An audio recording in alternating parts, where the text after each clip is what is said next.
Hello, I'm back, but bear with me, I just realised the game isn't capturing. Much better. Right, so I'm playing Pebble Witch today.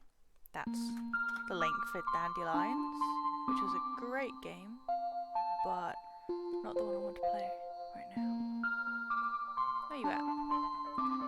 Pebble Witch.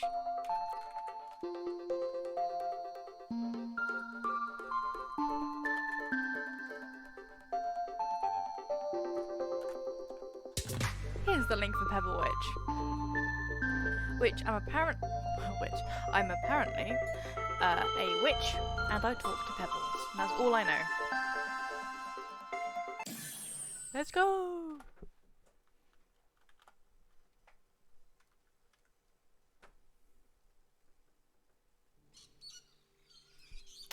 Ooh.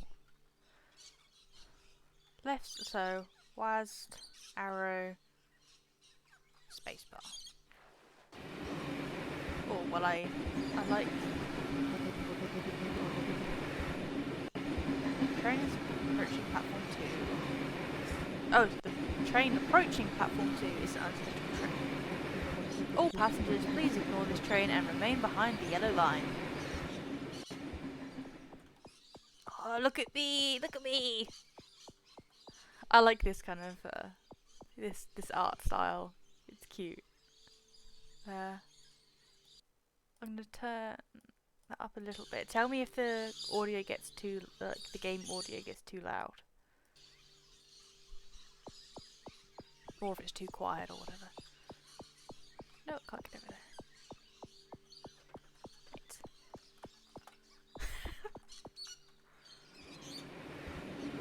I'm just kind of hopping. I don't move my arm, I'm just hopping. Oh, am I dropping frames again as well?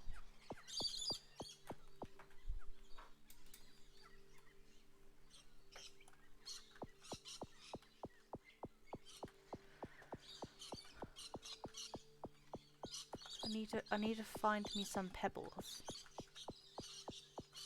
Oh.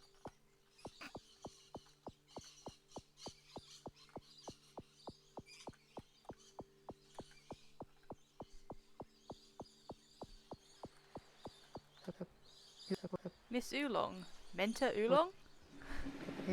Good morning. I'm your new intern. I'll come back in a bit. Look at me! Look at me! I'm so cute! Okay.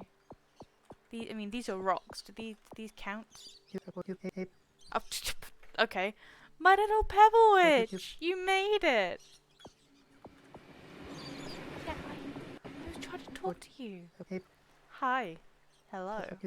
Happy to meet you too.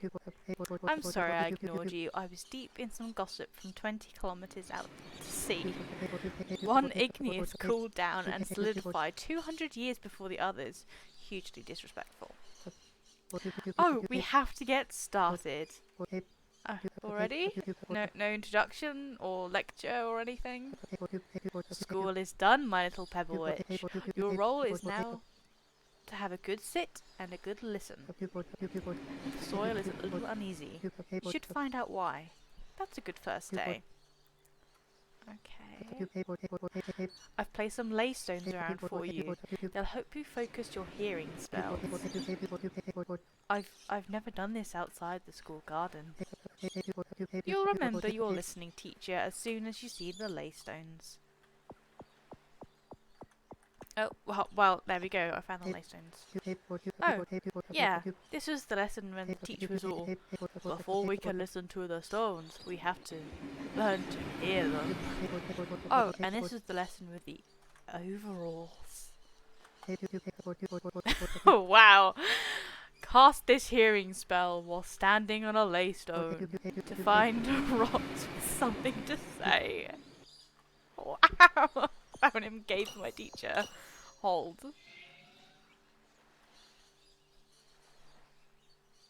Chatty rocks, yeah. Ooh. It's our job to listen. Look at that face. Find a rock with something to say and sit. Oh, by the way, look on my hand. I've had to strap up my hand because this isn't the first time it's happened. But where I've got funky tendons in my hands and in my feet. If I'm writing too much or if I'm playing games and obviously like clicking the mouse button, it it causes strain on my tendons. So I've sprained my finger and I have to have it strapped up the next week or so. Video games, kids. You gotta be careful. It doesn't hurt, it's just, it's really uncomfortable. Talk to me. I can't talk to this rock. Do I need to click on it? No.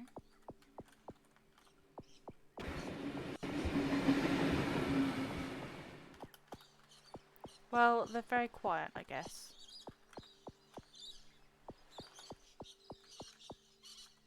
Okay, let's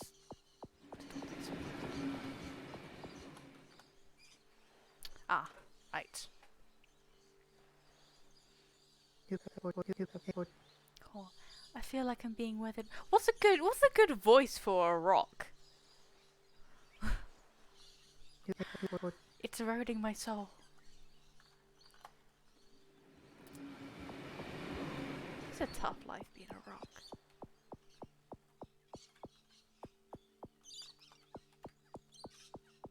I'm trying desperately to think of the pun right now, and I can't. Let me get up. I want to talk to this rock.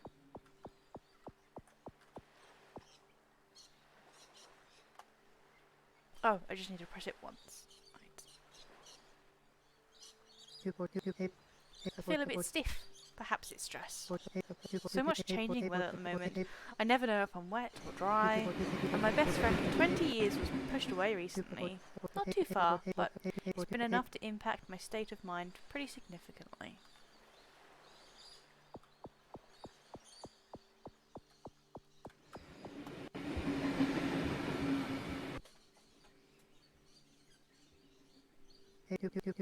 Don't tell anyone. I've got all these millipedes and centipedes beneath me. They tickle. I like it. It's nice to be needed.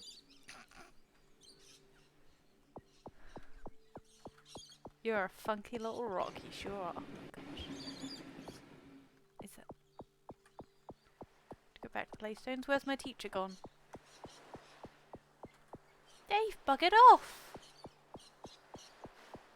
Well, they're not my teacher, Where's the rock master gone?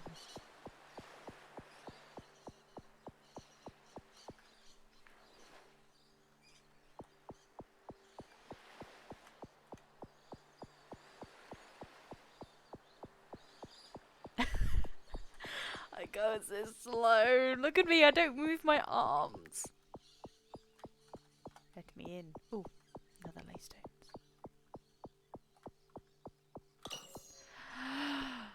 And meditate.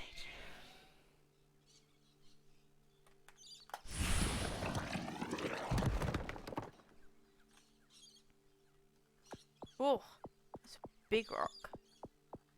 Let's go in. Let us think as we look out into the ocean. I'm obviously a god. If it weren't the case, the idea would have been challenged by now. You know what, Rock? I like your boldness.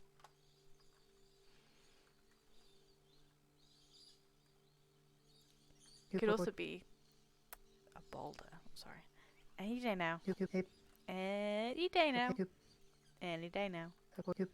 Any day now. Any day now. Any day now.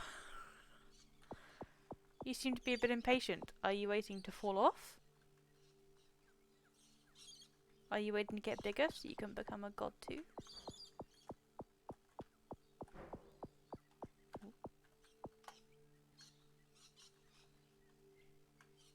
part of the wall, I think. Yep, you become a brick. I've always wanted to visit the beach when I was young. Then I found out that sand is just broken down rocks. Rocks like me that have been pulverized over time until they're as small as they can be without becoming nothing. I still want to go, but maybe when I'm older. I didn't think stone and buildings stayed awake. Maybe I should ask about this.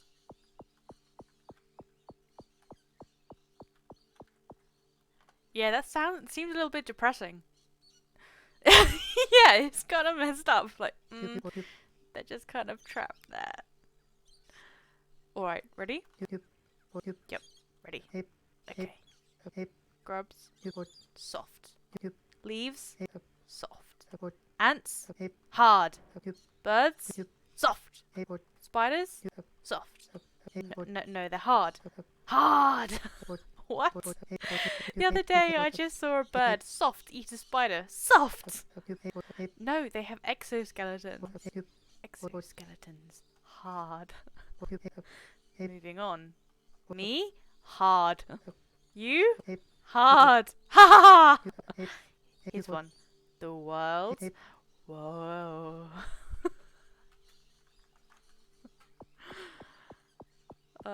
Dear.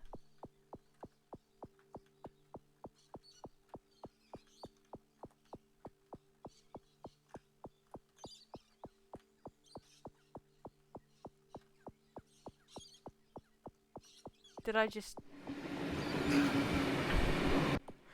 Hi guys!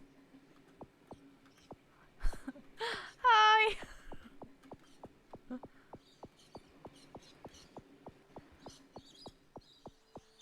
I don't know how long this game is. There's another rock.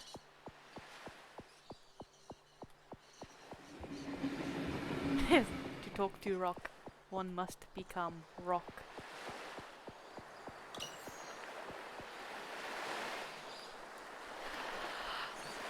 Release.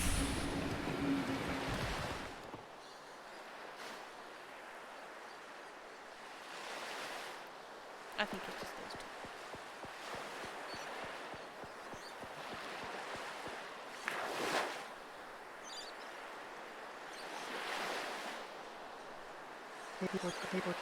I used to be the envy of all the other rocks around here. I had a thick coating of moss over my entire body, lush and green. A veritable cornucopia of life. It sounds like that tree from yesterday, but with fewer cursing at me. So mossy rocks. Oh, peak. You find a good mossy rock in the forest, and it just feels like home. It started raining heavily one day. I was happy. My moss and coat thrived in the wet, but the earth beneath me softened and I rolled down the hill, and when I got to the bottom I was stripped naked, bare. We all were. It wasn't the nudity that bothered me, but I used to be different. Now we're all the same. I miss being envied. What does that say about me? Hey little dude, everyone likes to be different. No? Everyone likes that thing that stands out about them. I'd be depressed too if I was covered in moss and then I no longer was. Oops. Is it noisy here? Oh wow. The time between the Cretaceous and the Paleogene was definitely my favourite. Don't quite know what the fuck was going on there, but it was pretty spectacular. The flash, the heat, the dark, the endless quakes and eruptions. What a time to be there. That's that. I have something very important to do.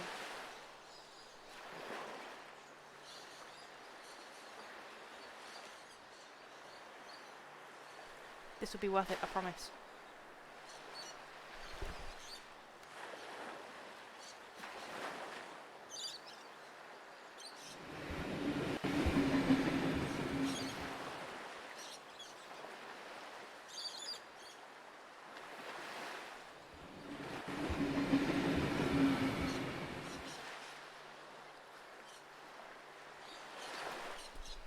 It would have been worth it if my brother was answering his phone. I'll call him later and remind me to ask him what happened between the Cretaceous and the Paleogene period.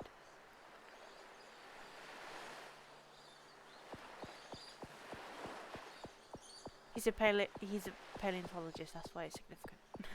I'm not just calling my brother for random things.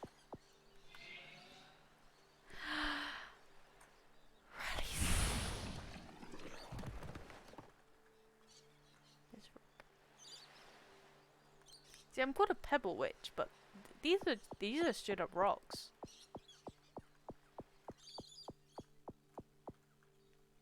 Sit.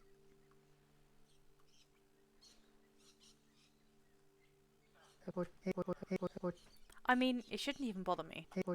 The sun comes up and goes down, like it always has. But I just feel, I don't know. Oops. I just see these other rocks with all their moss and they look so nice, you know. And I'm like, hey, I'm so young and attractive. Whatever. I used to have moss. Heaps of moss. I'm still me. Nothing's changed. I look fine for my age. Sigh. Hey, maybe I should roll you over there and you two can both reminisce on your moss days.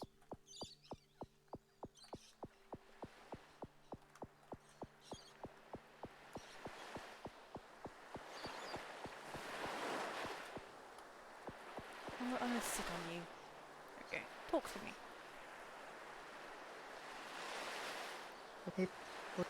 Cold, cold, cold, cold.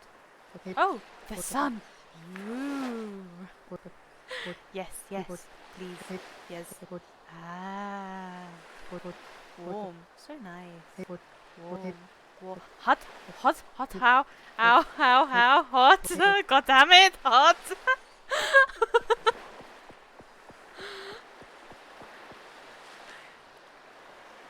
Have you ever done that walking along a beach with like big rocks and it's like, oh, this is on a nice hot day, it's like, oh, cold, cold, too cold, too cold. Ah, that's a nice warm rock. No, it's hot, no, hot, hot, hot, go back with the cold, cold. It's very, oh, I miss the beach. Oh, hot, hot, hot, hot.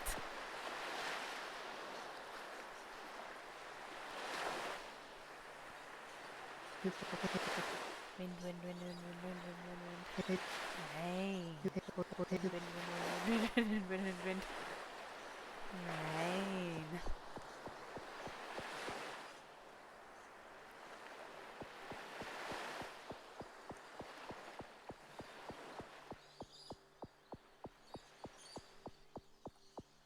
Keep plodding along.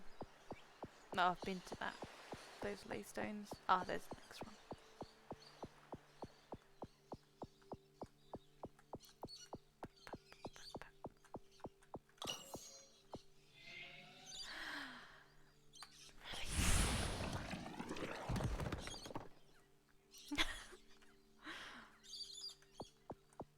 Oh, there's two. There's two here. I don't want to talk.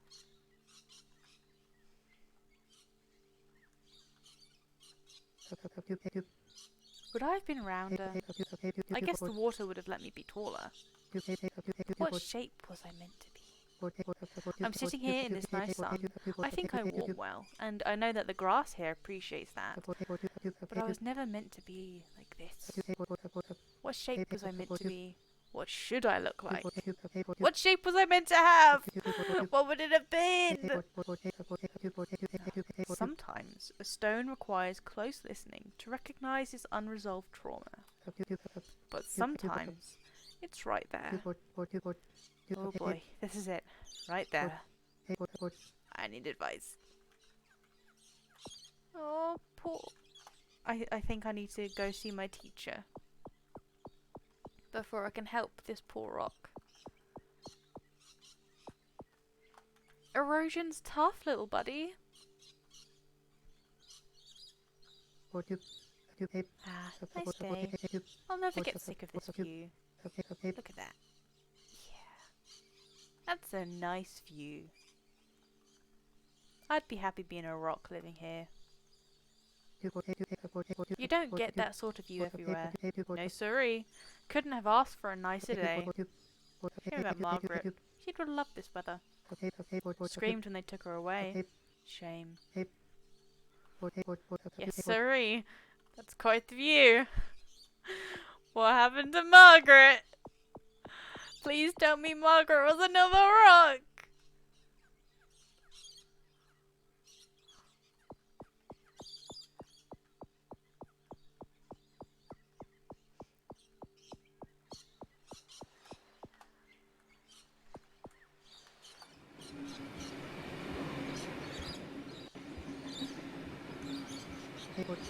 Tree, grass, flower, leaf, stick. Wait, that's not a stick. That's a snake. Oh my god, it's a snake. It's a snake just over there. Wait. Nope. No, it's just a stick. Stick. Flower. Ziggy the rat. Grass. Tree. Tree. Cloud. Tree. God, to be a stone. To be a rock. That would be.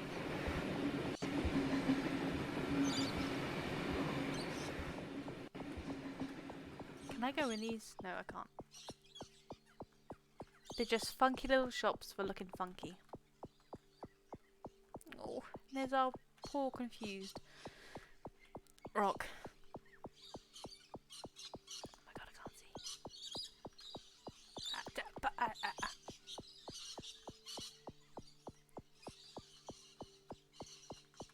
Nope. I can't see.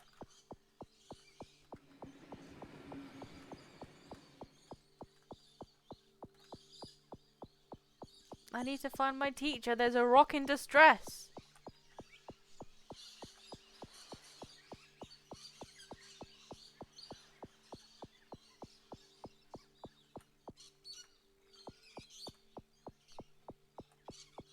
Well, this is where I started.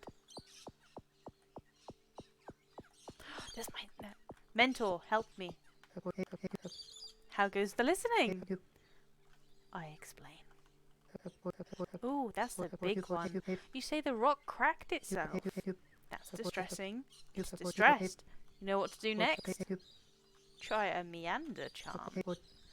That's right. Take it out for a toddle. So I listened to a stone that had been built into a wall. Yeah, they're really messed up. Hey, you're stuck in this structure with the rest of your chiseled brethren. Oh dear, was it distressed? I don't think so. Leave stones crafted by human hands alone. It's a complicated thing if a stone stays awake whilst it's been built with. Leave that to the dwelling witches. Exorcisms and sleeping spells aren't our thing. Eek. Alrighty. How's the rock? Okay, so I need to go back. I need to go back to our hurt little rock. And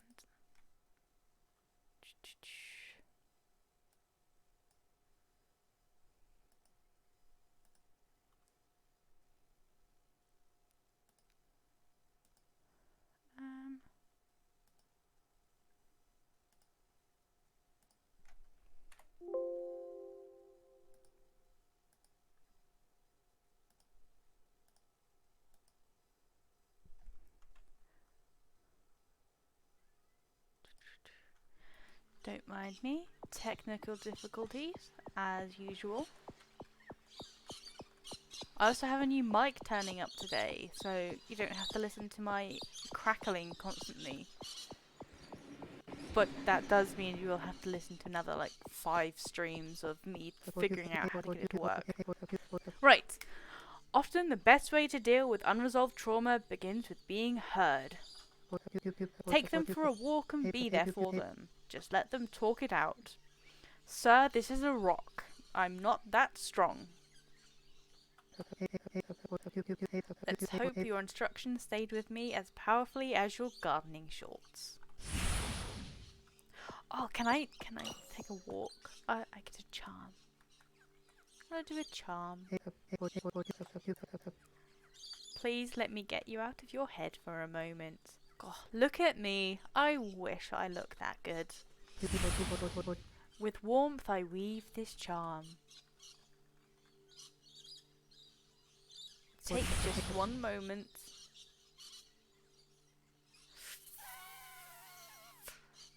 Let the world roll beneath you. And come for a toddle. Oh, right. Aw. As though you had feet, then I guess. He's coming for a walk with me! I get to move the spirit! Oh, the rock spirit! That's so cool! I have height! Everything has slowed right down. Is that a lighthouse? Would you like to go for a walk? I wonder what lighthouses are for. Yeah, let's go for a toddle. Oh! Where's the lighthouse? Over there. Go. Look, it's a little rock, but he's a ghost! This is the best game ever. Oh, it's beautiful. Well charmed. Oh, thank you. Have you noticed any compulsions? Any desires? It asked what lighthouses are for, so I thought we'd go there. That sounds good. Well, he did say he wanted it to be tall, so... I know, it's so cute! He said he wanted it to be tall, so maybe he wants to be a lighthouse. Maybe you become a lighthouse ghost. Oh, where are you going, bud? What have you seen? What have you seen? Huh? What have you seen?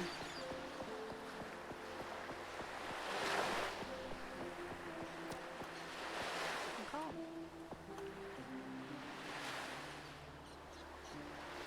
Oh, that's just the button for me to sit. Okay. Oh, here's the lighthouse.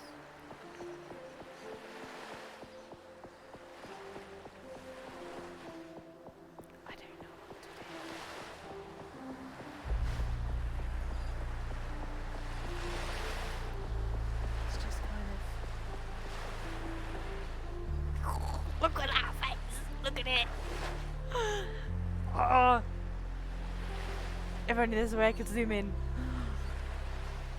Look at him! Look at this! Look at the little face!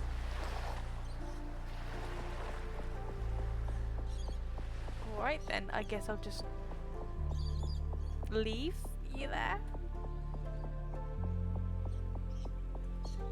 Mentor, what do I do?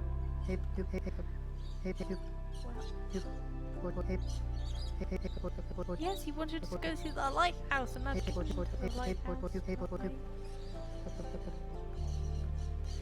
He doesn't. That was definitely the lighthouse, right? Well, I guess I'll leave that rock there, and I'll go talk to this one.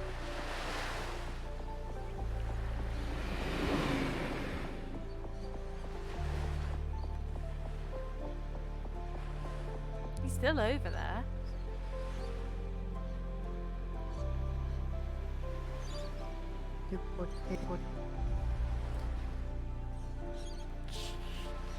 Is that 129,484,093 clouds? I'm not. No. You're counting clouds. Interesting.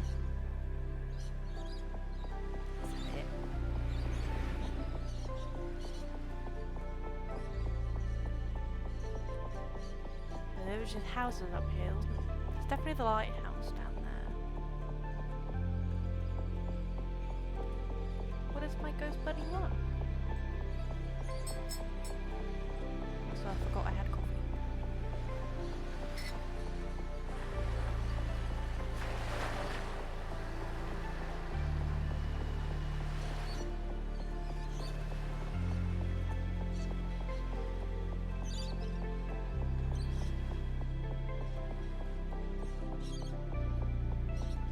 Maybe we're just supposed to sit here. Enjoy the view.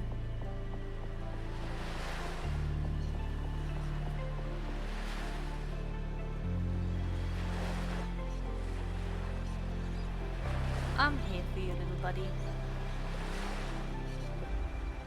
Oh, okay. Oh, lighthouses have a view of the ocean. They sure do. That's where I was. in the ocean. I remember having just oozed from the deep vents. I remember starting to cool. There was huge disrespect. What would I have called into? I'm never going to know. I guess sometimes we can't ever know. Fuck, that wasn't helpful. You can see so much of the lighthouse. I don't think it was here when I passed by before. Okay. Let's keep walking then. Gonna keep going? Right. So I just need to sit by our friends sometimes when they need a moment.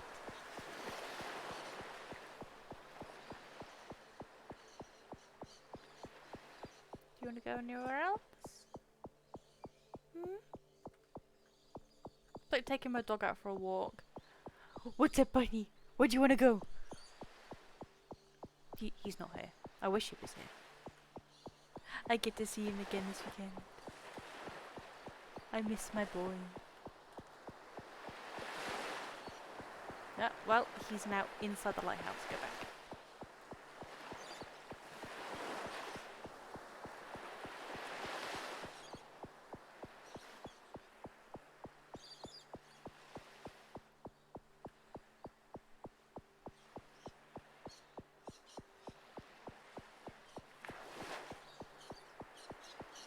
Mentor!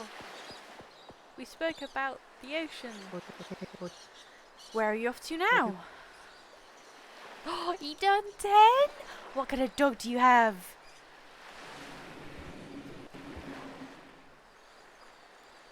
What is he?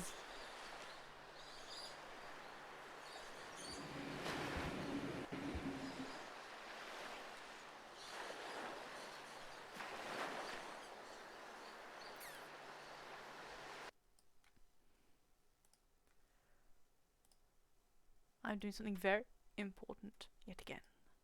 Everything I do is important.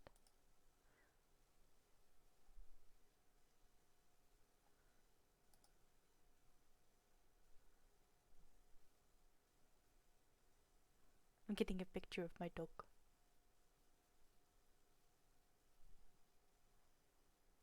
Lots of black lab and border collie. Ooh, gorgeous.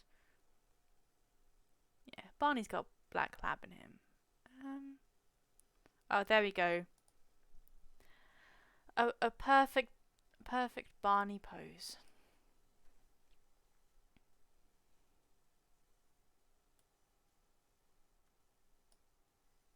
There we go.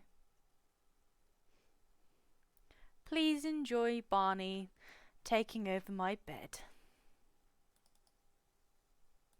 He said he's such a good boy. He's going to be very upset when I come back home. Apparently he has just taken over.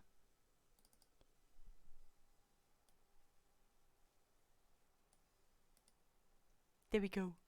There's another one. He's the goodest of boys.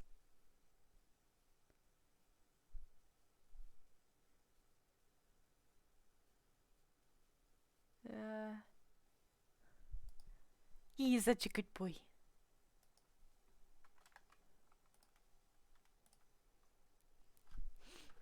But I'll go back to the game, I promise. So no clue, we're just having a wander. Whoops.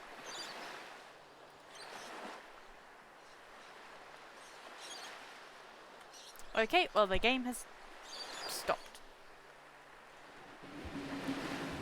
Yes. Please post pictures of your animals in the Discord. I love seeing babies. I love animals so much. Oh no. Ah. Wonderful! Enjoy your walk. Sometimes it's great just having a walk. Not knowing where you're going, just knowing you're going somewhere. Oh, okay, apparently we're going here. Moving sucks. Doing things sucks. I don't want any of this. Okay, maybe we should take you home. Everything is a lot. Moving sucks. Okay, little buddy. I'll just sit here with you for a while. just look out into the ocean. Those cliffs are really tall. They are? Yep. Do you want to go check them out? They didn't look like that last time. Okay, let's go. Toward the cliffs. I don't think I'm helping. You're helping just by being here. You don't need to have the answers. I thought maybe the disrespect was exaggerated gossip. Your gossip from this morning? From the ocean?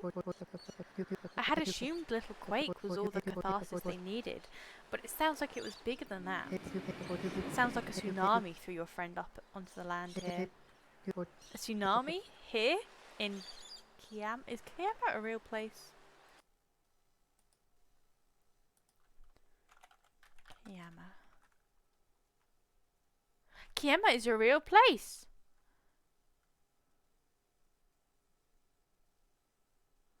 Oh, it's in Australia! Yeah, there's nowhere in hell I'm gonna try and do an Australian accent. I'm sorry. I don't do accents. I can't do accents. Oh no, I clicked off and now I've done goofed again. If you click off, it makes the game go funny.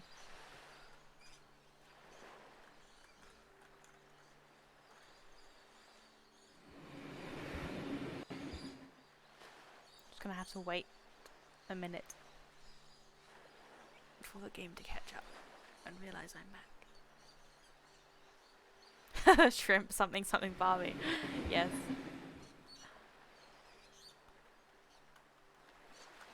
Can I? Want to resume? Okay, well, we're going to look up the cliffs next.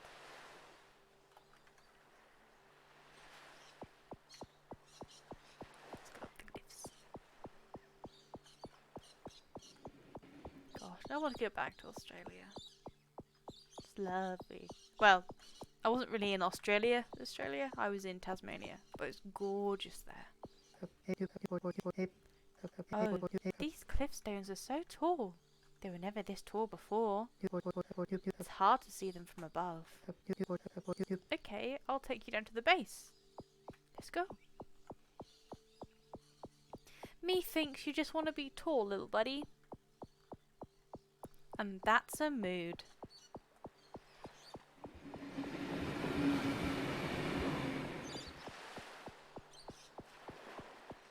I will stand by it. I used to be very tall for my age, and then I just stopped growing. And it broke my heart, because now I'm short. I stopped growing when I was like 13. They're so tall, and so severe now. They weren't always like this, no. They didn't cool to this shape. I don't remember what they were like. But they're so beautiful now. I hope I'm beautiful now. You're gorgeous, little rock. Of course you are, and just so warm for the grass. If I'd stayed where I was born, I would have been so different. Well, maybe you were going to be something else. But I think I might be beautiful too. Yeah, you are! Yeah! It doesn't matter what was going to be or what could have been. What matters is right here, right now. And you're beautiful, little rock. Let's take you back home. And I'm so sorry, I have something in my eye and it's killing me. Ow.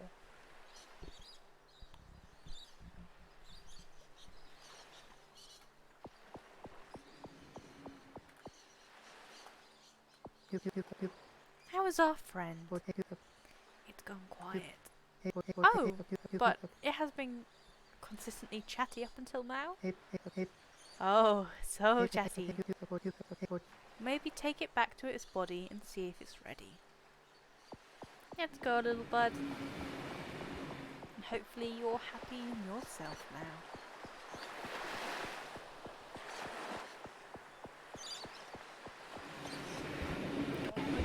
talk to all the rocks.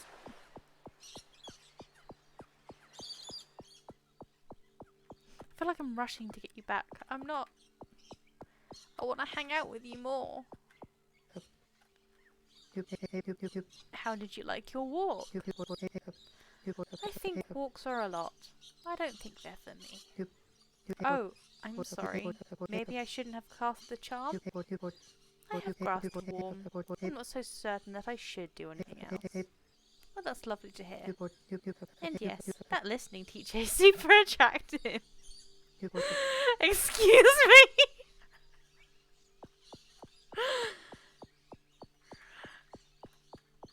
Hey, it's your fault that you're hot for your teacher. Let's go back to our mentor. Oh, getting so hot and flustered over our teacher in, in his dungarees. The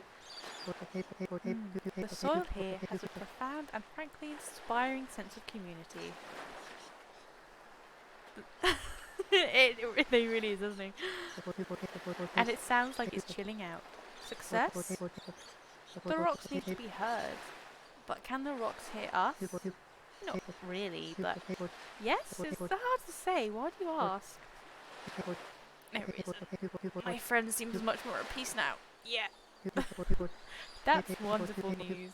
Oh god, imagine if like nature and everything heard what you were saying. Oh god, I'd be screwed. I have so many plants. I talk to them all the time. That's wonderful news. Your first day was a great success. Oh, thank you. I'm very tired. I've done good listening. Now it's time for a good sit. It really is. Thank you, Mint Oolong. See you tomorrow. We can debrief over dumplings. Woo! Oh, is that it? Dumplings! Tomorrow. Can I keep going for a walk? Yeah. Oh. Additional rock thoughts. That's great. Yeah. Well, I've got a huge rock collection as well. Here. Behind me here. All along there. Obviously just rocks. So, I've got it coming from all sides.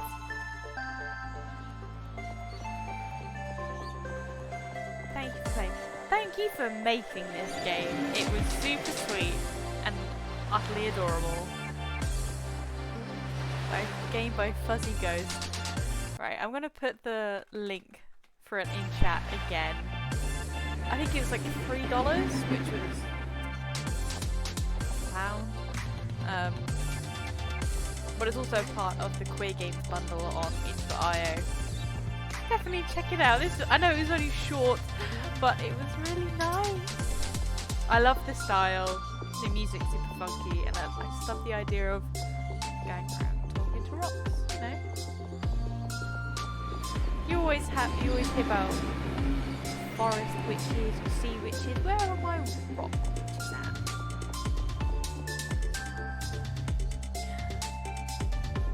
Alright, I'm gonna see what other games I've got. That aren't horror games. Nope.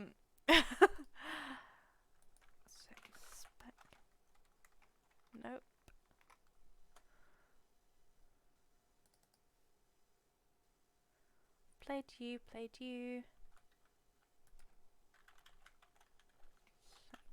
Wayne. See, I downloaded a bunch of horror games yesterday, as well as the other day, as well as loads of games for the Queer Bundle. Nope, this is definitely a horror game, not that one.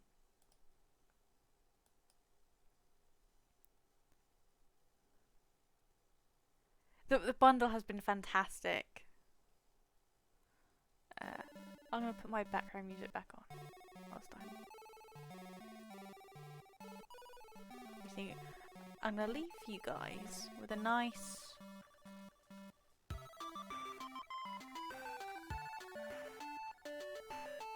view of the ocean. Here we go. Whilst I'm sorting out our next game?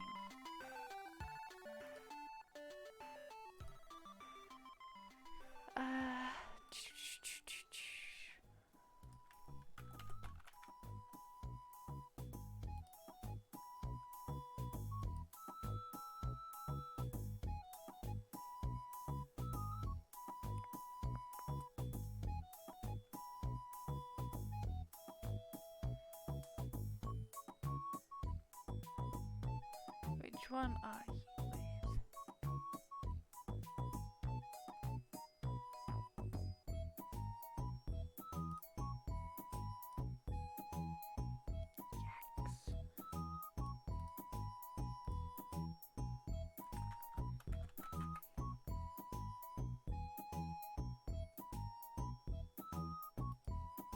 Here we go.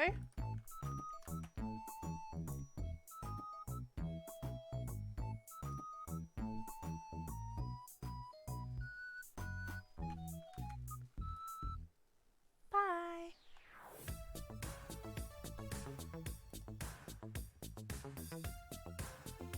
Whoops, don't mind all the random stuff.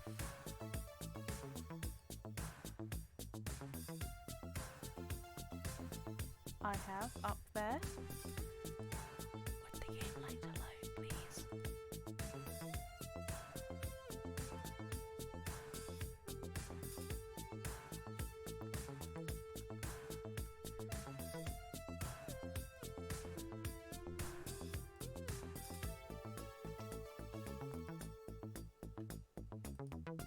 So this is called Yearning, a Gay Story.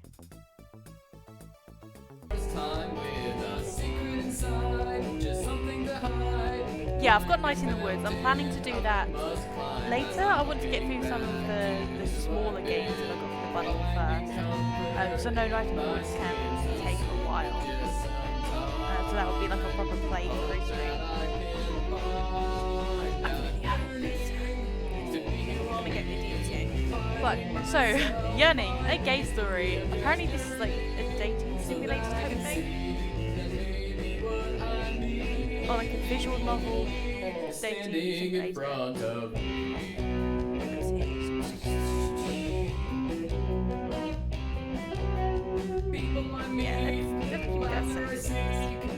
It's very loud.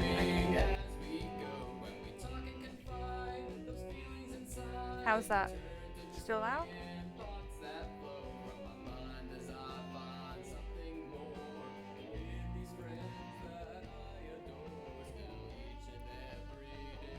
Much better. Cool. So, Sunday, August 20th, 2006. You sigh, plopping down in the chair at your desk. The craziness that was your orientation week is finally over, and just in time too. You don't think you could handle another icebreaker or social event. Yeah, I mean, Freshers this year was so crazy, wasn't it, guys? We really went all out on it. Well, I mean, we had a couple of game events on the physics Discord. That's pretty much all we did for Freshers. Oh, I hate icebreakers.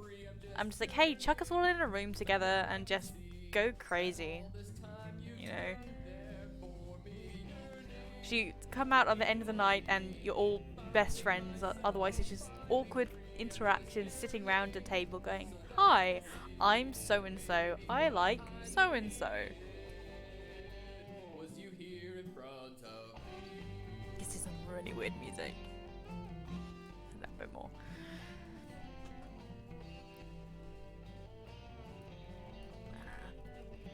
You feel like you managed to talk to a lot of people despite having never really felt comfortable in large groups of strangers. Still, you don't really feel like you've made any friends. You unlock your computer. Crazy Cat Lady 2588. You've been freaking out at your best friend from high school, Janet, about meeting your roommate. Okay, let's everyone in chat right now. Let's do an icebreaker. Hi, my name's Frankie. I like space and squirrels. What do you like? Tell me a fun fact about you.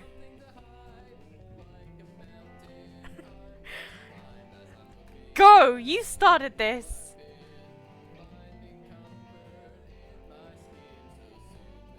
Oh, thanks for the host, Spoopy.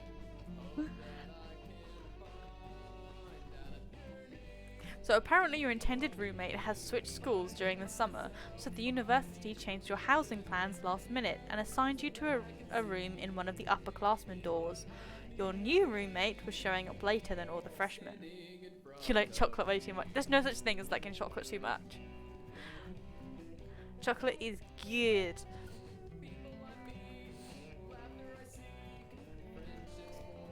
Still, he should have arrived by now. Maybe whoever was assigned here dropped out over the summer. You hope he doesn't end up being homophobic. Otherwise, I'm gonna beat him up. Or worse, hot. Dio cousin, haha. I don't know if that would have been better or worse. You only recently came to terms with yourself about being gay, and the thought that people might find out still terrifies you.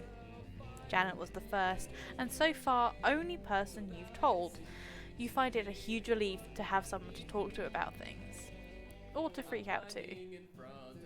No worries, thanks for the look. Your parents call again? Probably haven't been here. Mum's getting better, right? I guess, only every other day now at least. She said she'd call less after classes start. Maybe I can actually get some work done this year. In truth, you find you're missing your parents more than you expected. Your mum has always been a little overbearing, but in a loving, friendly way. You were actually looking forward to being away from her for the first time at college, but now that you're here, you find you're missing her. Constant worrying. So meet any cute guys? Yeah, there's an orgy in my room right now. I know you're still really uncomfortable with liking guys, I mean. So I'm always here to listen. But I'm sure there's someone in your situation who you could talk to. You stare out of the window at the setting sun. You know she's right, but the thought of coming out to anyone else still has your stomach in knots. Still, it would be nice to have someone more local to confide in. You don't want to monopolize all of Janet's time anyway. The sound of footsteps interrupts your thoughts, and you minimize the chat window and turn to the door as a guy stumbles through, dragging a suitcase with a backpack on his back and another in his hand. Oh god, he looks angry. He's tall, dressed in a green t-shirt and jeans, with a mess of wavy reddish-brown hair on his head and bluish-green eyes that are currently expressing his frustration. You like capybara and reading and hate circuit laundry. Yeah. Can't wait. We've got our own washing machine in our new place. And I can't wait to not have to pay £5 just to wash my clothes. I was meant to be on a half an hour cycle and I come back 2 hours later and the cycle still isn't finished. And that's an official complaint.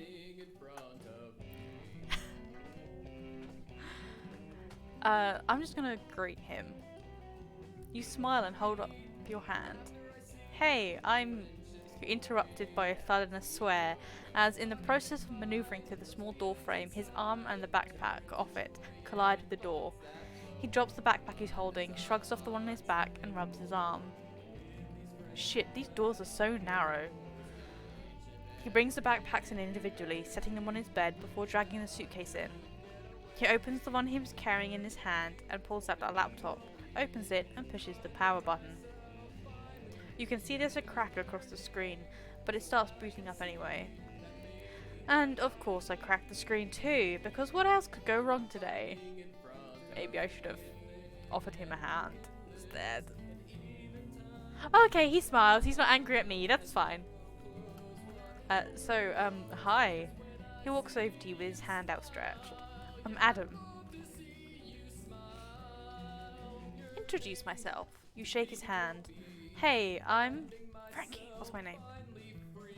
My name is Frankie.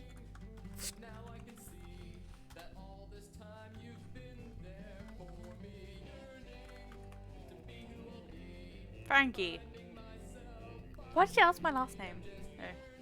It's not like my last name's a secret. It's literally part of my stream name. Hey, Frankie. Adam glances down at his watch. I'd totally love to talk properly, but I'm already late to an event at the frat house. Frat house. Yeah, you should come by sometime. We're all really friendly. Anyway, he smiles at you before quickly walking out the door.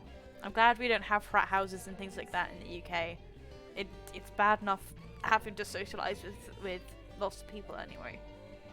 I'm a very social person. I love people, but I don't like big crowds of people. I'm not a party person. Yeah, the whole... You know, there were enough cliques and stuff like that at school, even at college to a degree. Do not want that at uni. Yeah, I'm very introverted. I like being on my own. But I like being with friends, but more in a chill environment, you know. My idea of a night out with my friends is we all play video games or board games and stuff, maybe a couple of drinks, and we just have fun and a chill time. I don't do clubs and stuff. Also, if you hadn't noticed, this is one of the NASA images, or the NASA posters that they made of it's like a vacation in the galaxy. So that's Kepler, what's it? Kepler 180b, I think that says there. I have actually got those posters back home. Just a fun thing I noticed. He smiles at you before quickly walking out the door. Yeah, read that. I found a collectible. Adam's student ID. I just nicked this guy's ID. Access your collection from the main menu or pause. So, my collection. Adam's ID. Adam James Pruitt. It looks well worn. You sigh and return to your chat with Janet. What do we think? Do we think he's hot or do we think it went well? Oh, I will caffeinate whilst you deliberate. Unless I pour coffee on myself.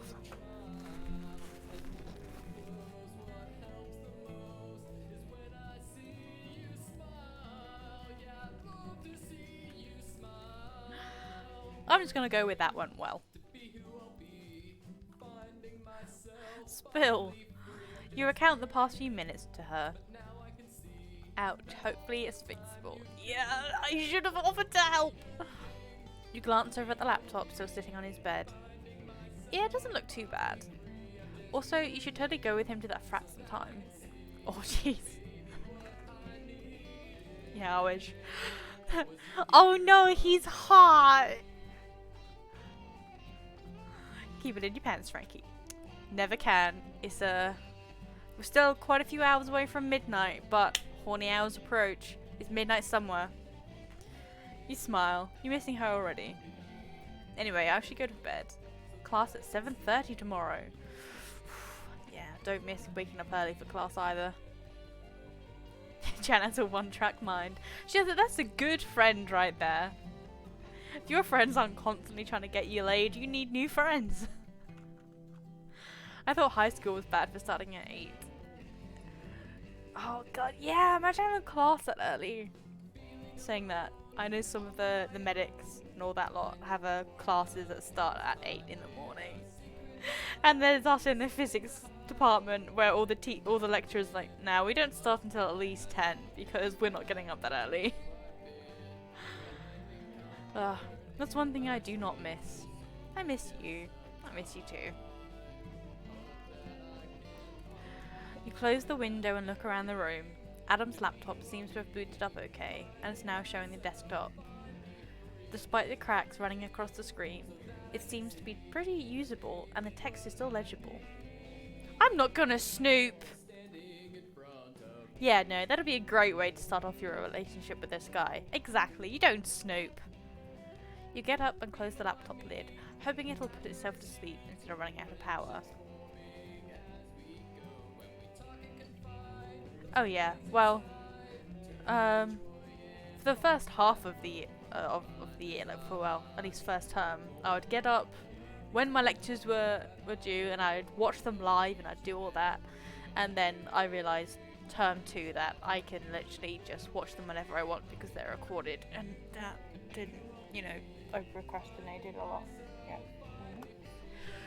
Right. Sure enough, the fan stops and the light on the top starts to fade in and out slowly. You yawn. Maybe Janet was onto something about going to bed. Your first class isn't until about 8:30, but the anticipation and dread will probably keep you up for a bit anyway. You quickly change into your pajamas and get onto your bed. You stare at the ceiling until you fall asleep. Monday, 21st of August. Wait, they're starting? Why are they at uni in August? Ugh. Why are classes in August? I just realised this. Americans, is this what it's like? Your alarm's buzzing jars you awake from a dream where you're naked in class and being called to answer questions. You rub the sleep from your eyes and shut off the alarm. Stupid naked dreams. You sit up and glance over the other bed. Apparently Adam got back late the previous night and didn't take the time to put the bedding on the bed, instead sleeping on the bare mattress with just his coat over him. Mood, who hasn't done that? Or maybe he was concerned about waking you. Adam rolls over and pulls the coat tighter.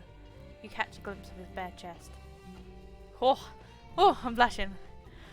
You grab your towel and a change of clothes and your shower caddy as quietly as possible, slipping out the door to the shower. Upon returning, you find Adam snoring softly. At least he fell back asleep easily. Yeah, no, I couldn't share. I couldn't do share dorms. Thank you for the follow. It's cool.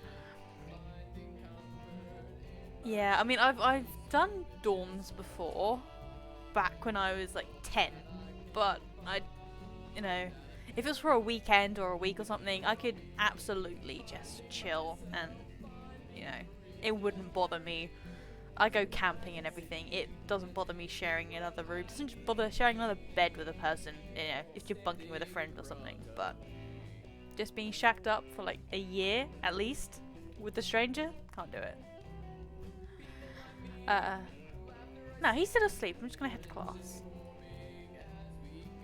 You slip out of the door as quietly as possible, making sure it securely shuts behind you.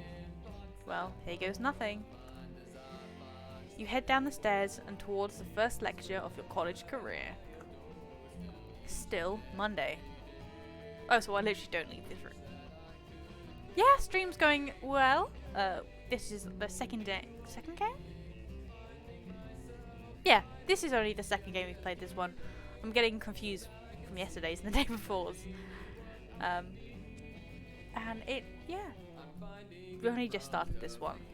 And we are conflicted about feelings over a hot guy, which, mood.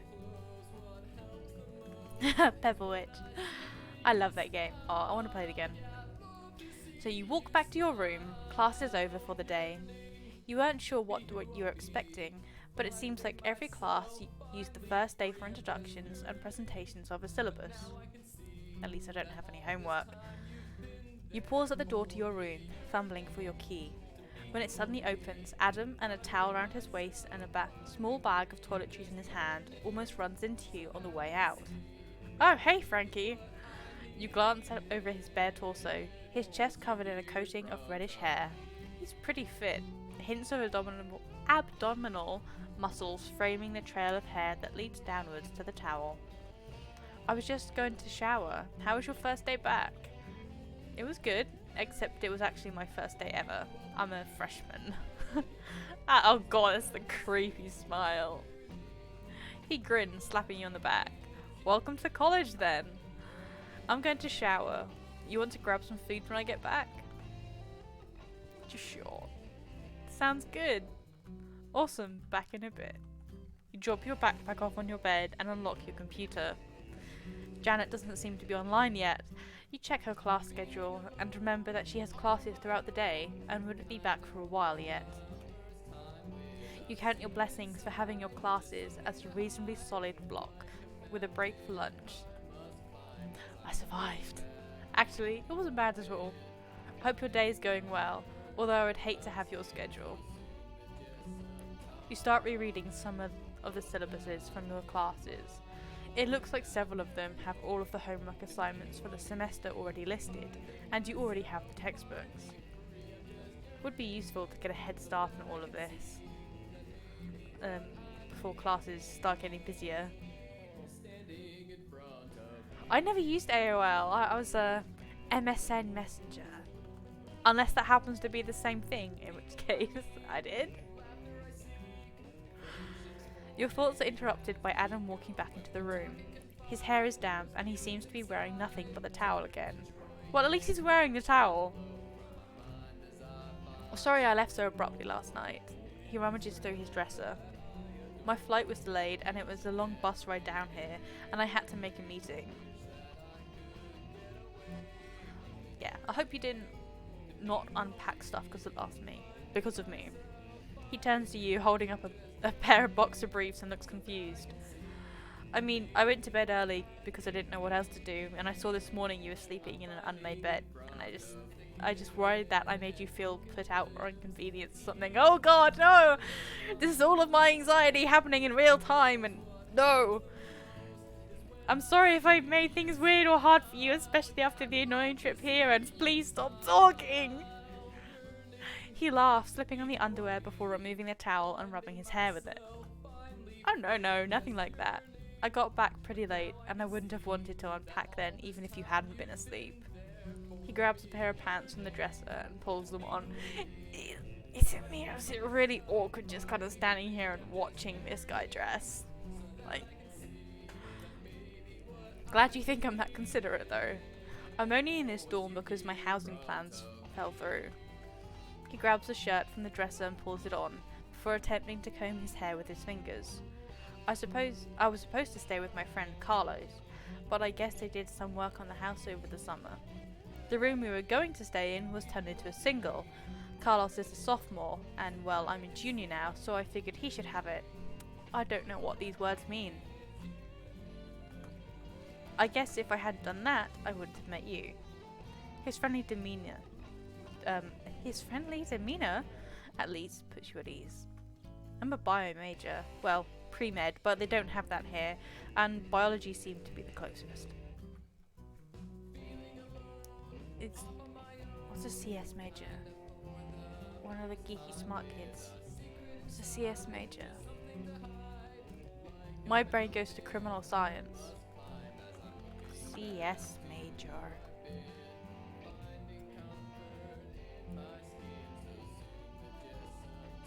Computer science.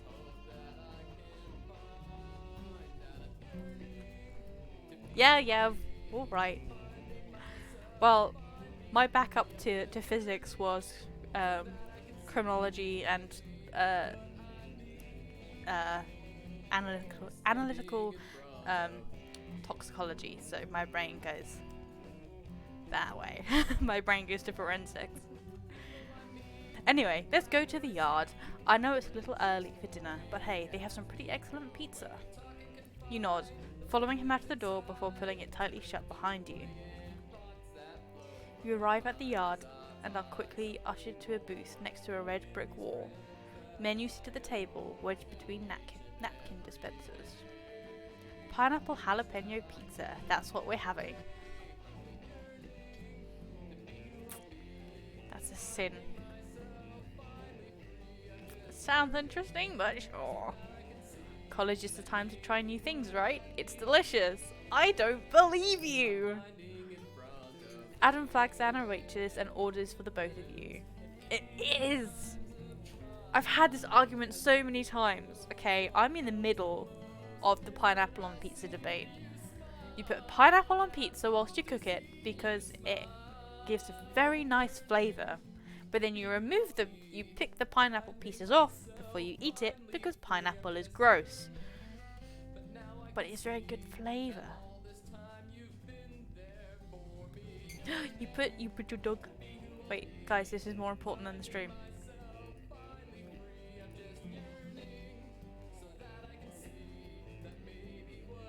Ah! Dog! Oh. Guys, you need to go and join my Discord right now to see cute animals.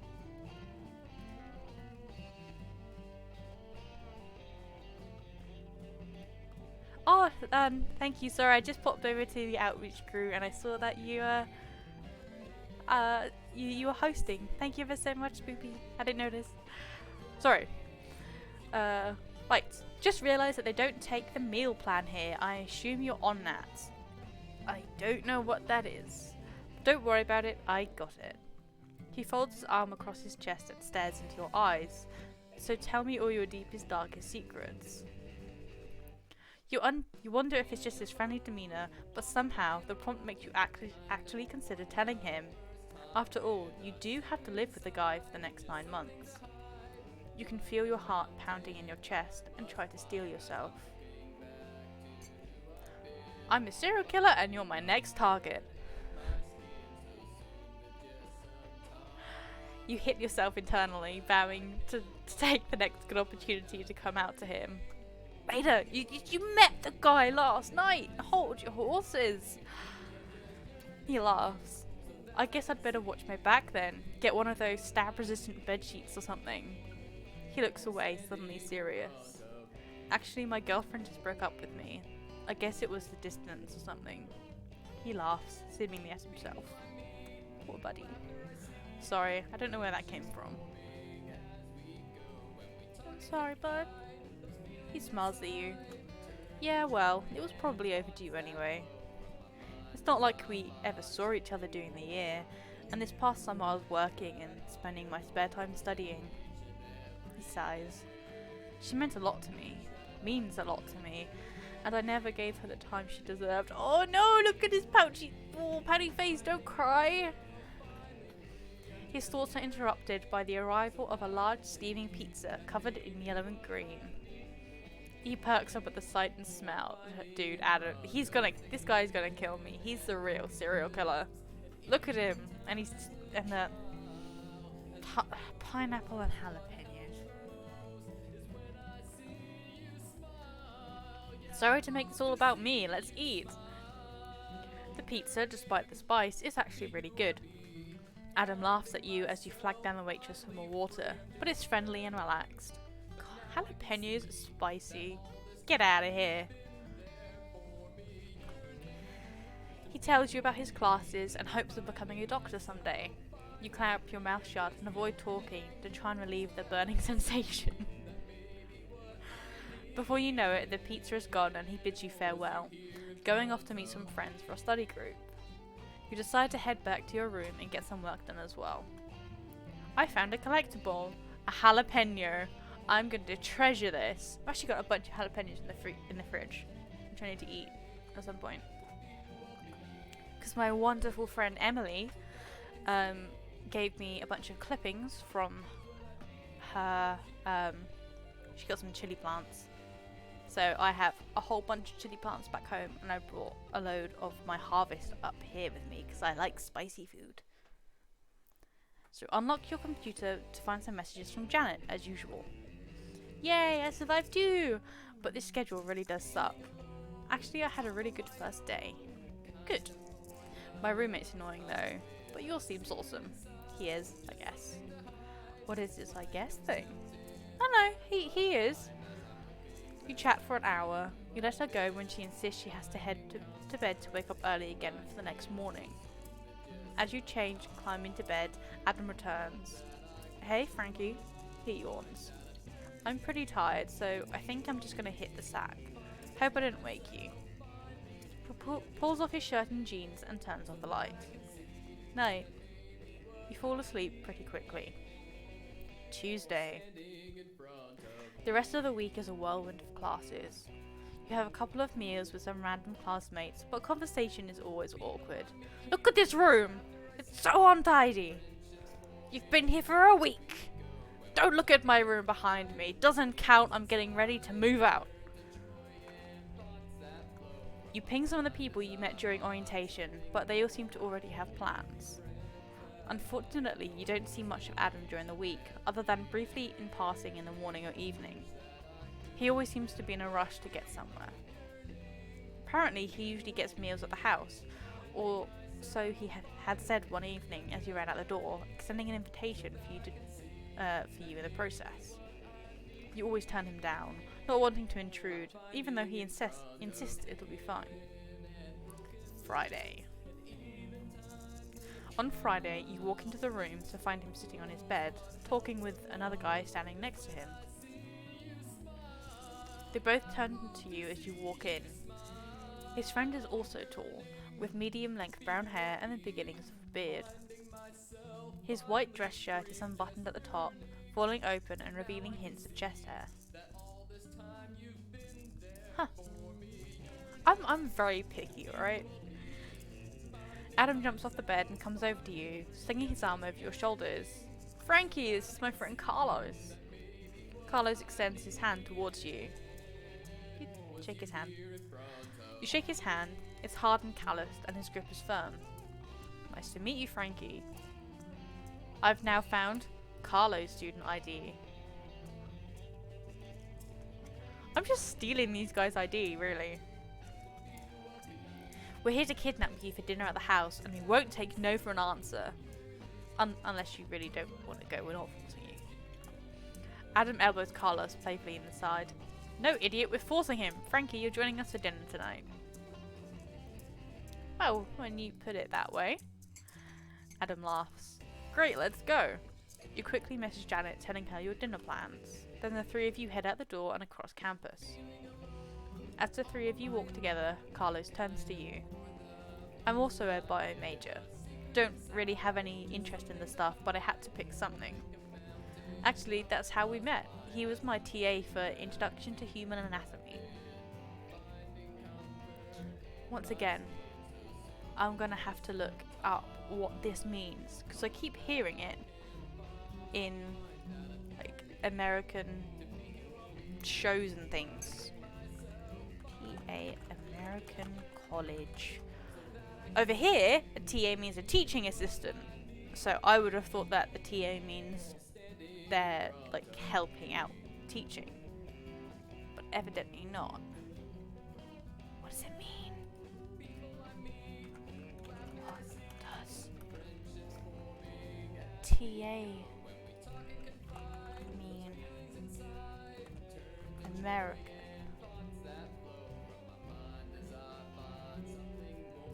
Where it says teaching assistant. Why is a teaching assistant taking classes? Whatever. This is, you know, I shouldn't be allowed to play games with my ADHD. I just get distracted so much. Dude. It's also how I got him to join this frat. Anyway, my family wanted me to get an education here for some reason. I told them there were plenty of good schools back home, and besides, I don't even know what I want to do yet, but they insisted, so here I am. He grins. Adam laughs. You always tell your life story to everyone you meet, don't you? Well, yeah, it's not that interesting of a story anyway, or that long of one.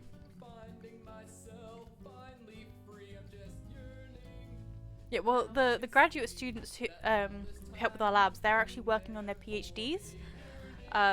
Because I've worked with them before. I've helped out at Leicester University a few times over the years. Perks of being a mature student. Well, I don't know if it's something similar. Maybe they're graduate students. I don't understand American universities. I've got a few American friends who are at uni, and it's the whole things with different majors and minors, and they have to take like multiple classes. They can't just like do what we've done and go, I'm going to study physics and do a physics course. They have to do like, yeah, they have to do their physics major, you know, if they want to, and then take a bunch of other classes. And it's like, dude, I stopped being able to do multiple classes after GCSE. No. So you're a CS major, right, Frankie? Yes.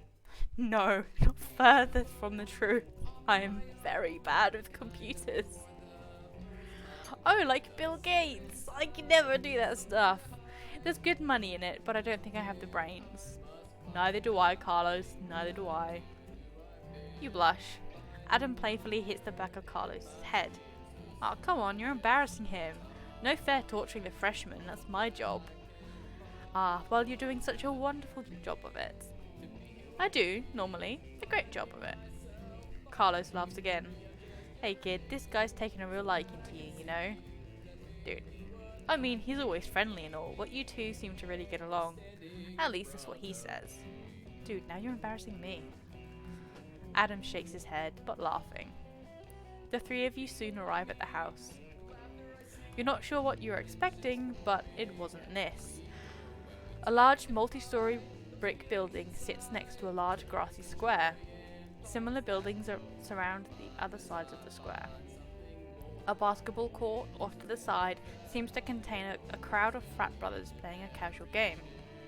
Welcome to our humble home. He fishes a key out of his pocket. Adam gets to the door first, opening it. Vitya. Anyway, I have to go find Robert to take care of my man, yeah? Carlos waves him away. Yeah, whatever. See you later, Frankie. Anyway, come on in. Welcome home. You have a very bare home, sir. Hey, Carlos. Who's the new guy? This is Frankie, Adam's roommate. Frankie, this is Elliot and Steve. I'm gonna greet them. Hey, it's great to meet you. Adam invited him over to join us for dinner. A little early for that, isn't it? It's barely 4. I figured we could show him around the place first. They're watching that new show in the common room. What is it? Psych. I want to watch that! It's the one where it's like a con man or something. He pretends to be a psychic and he helps out with murder investigations. But they keep managing to pull it off. I've only seen bits and pieces of it, like on Tumblr, but it looks really good and I want to watch it. I'm finally, I think I'm just about to start season 6 of Castle, because I've always wanted to watch that as well. And I've stolen my mum's Disney account. So, Mum, if you ever do watch this, it's for important reasons. So right now, it's TiVoed. There's a new one tonight, and they're rewatching the earlier episodes. Yeah, you should go join them. That's fun. Yeah. I'm king of binge watching series. Well, I've already watched 5 seasons of Castle in a week, and I'm managed to watch 15 seasons of. 15 seasons of Grey's Anatomy in 4 weeks before my 1-month trial of Amazon Prime was out. So, king of binging. Gotta be proud of something. Look, my friend pressured me into watching Grey's Anatomy and I was like, fine, but only if I can manage to watch it in the 4 weeks that I've got Amazon Prime. And I did, and now I'm hooked. And I think I got severely dehydrated in those 4 weeks because I cried so much. Just sobbing. I now need to catch up with her on the latest episodes, and I will, I promise. I keep procrastinating watching Critical Role. I'm still on the first campaign. And I watch it every now and then, but I just keep, I don't know, I keep getting distracted. Shocking! I'm already distracted. I'm going off on a tangent about TV series, whilst I'm playing a game. Notice the pattern. So, you're gonna have to go with us. We've got to, we have something to do already. It was nice meeting you. Bye. They leave. Carlos leads you to a common area featuring a large TV. A bunch of guys are spread out on couches, often literally watching the screen. Often literally, okay. Yeah, the last episode, I know! I can't wait to get on to campaign 2, but I don't want to finish campaign 1! I love Vox Machina so much. I think I'm on episodes 109. So I'm not a million miles away from the end. And that's why I'm procrastinating it. Some of them nod at the two of you as you walk in. The two of you find an empty space on the couch and sit to watch. It's a tight fit though, and the guy occupying the other 2/3 of the couch seems to be asleep. Oh bless. Sit on him. Just sit on him, it's fine. But my heart can't take it. I kind of know what happens because I've seen some spoilers, but it's my heart. I'm gonna move to the floor. Sitting on the floor's best. Carlos looks at you questioningly, but you indicate to the guy on the couch and he nods appreciatively. The show itself was fairly interesting. A guy claims to be a psychic to help solve police cases! See? I knew it's the same one I was on about. Oops. Whoops daisies. You find both the lead actors fairly attractive. I found a pineapple! An episode later, a guy in an apron erupts the show to announce that dinner is ready. Carlos stands up and stretches. Oh, I'm so bad. I cry at everything. I cry at TV shows, I cry at films, I cry at books, I cry at everything. After we got our kittens, so I mean they're not kittens anymore, they're like 6 years old, but they're always going to be kittens. I cried because of how cute they were. You know, if I know something's going to make me cry, I just don't. Or procrastinate it. Because, I ugly cry. I'll be there huddled with like 5 boxes of tissues, sobbing. It's not a good sight. You get up and follow him to a large dining room packed with tables and chairs. Wow! Gosh, maybe I do want to go to America for that year abroad. Damn! If this is what it's like. You notice Adam sitting on one of the tables. He's sweaty and appears to have just come from playing basketball. He's also flanked on either side by 2 identical women. That's quite a rebound, eh? His girlfriend just broke up with him, so I guess he's letting loose.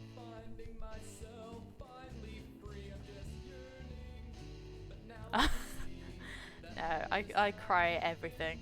Seriously. I cry when I'm happy, I cry when I'm sad. I cry when I'm bored.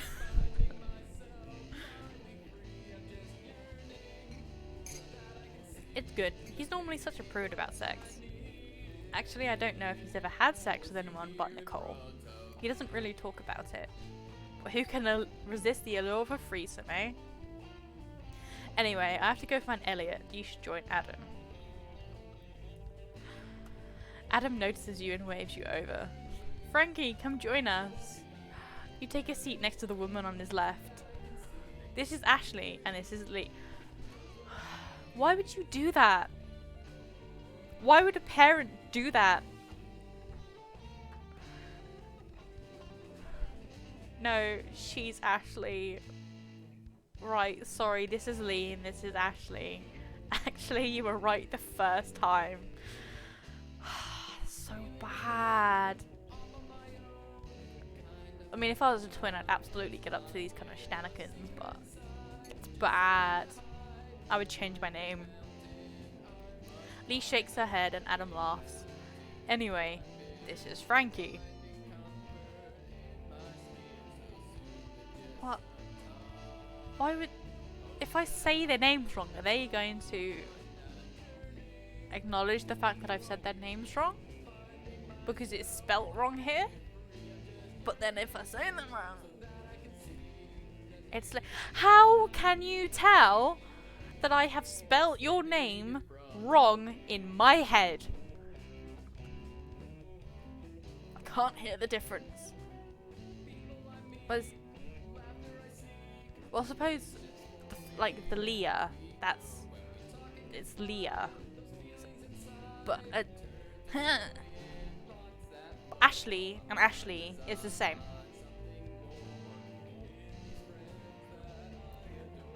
So yeah, that's Leah and that's Lee.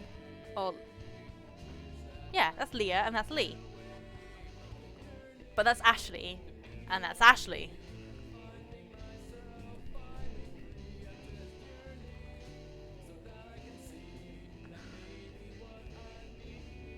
I want to say actually it's pronounced Karen. See, I want to say the top one, but I'm not going to. Adam clears his throat. Anyway. Some guy across the room calls Adam's name and waves him over. He excuses himself, promising to make it quick. You sit with the twins in awkward silence for a bit. So, do you want to join us? Ash! He's looking at us like he's terrified of sex or something. Maybe it'll help loosen him up a bit. Lee shakes her head. Excuse her, she's just... Our parents weren't prudes and taught us that sex is a beautiful thing.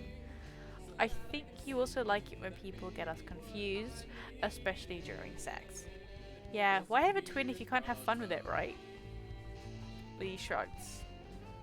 I'd sleep with you, Frankie, alone. Then neither of us would have to deal with her.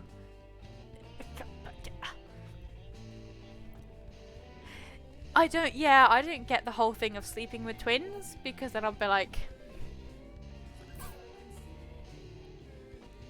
I'm participating in incest. Even if they're not doing anything with each other. No. Like, I couldn't have sex with someone whilst my brother was in the room. Let alone if my brother looked like me.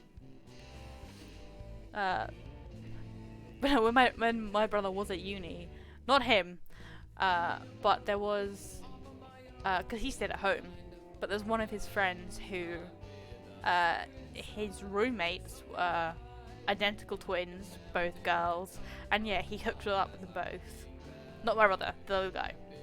And it's just like, why? That's really weird. It's just really weird. Adam returns looking apologetic. Yeah, please. It's weird. Sorry. I hope you got to know each other whilst I was gone. There's silence for a bit. So, Lee was just saying how she wanted to switch into art from chemistry. No, that's Ashley. Wait, what? No, that was me. Or was it Ash? I think you're going to drive Adam here crazy. Adam shakes his head, but he's laughing. I'm kind of jealous. I kind of want an identical twin now. Well, life is never boring, that's for sure. I'm still in art. For now. For now. Those are very different majors. I guess I'm just a multi-talented person. I know, I was complimenting you. Why, thank you. Yeah, she's going to fail and come crawling back to her brushes and charcoal. I hate you sometimes. I love you too. Anyway, should we eat? After useless. Good, because you'll eat buffet clean. Bitch. Love you too. The women get up and in line for the buffet. Adam leans over to you. So, there's two of them. Do you... Bro! Take one of them back to our room. Bro! He stares at you in a friendly way and you feel your heart pounding again. You vowed the last time not to let the next opportunity pass you up. No, I'm gonna say no, actually I'm gay. The words come out a little more forcefully than you intended. You stare at him afterwards, still in disbelief of what you'd managed to do. Oh. That's cool. He shakes his head. Sorry, I just assumed. Anyway, let's eat. I found a collectible. Rainbow ring. A cheap novelty ring you bought after coming out to Adam. Cute.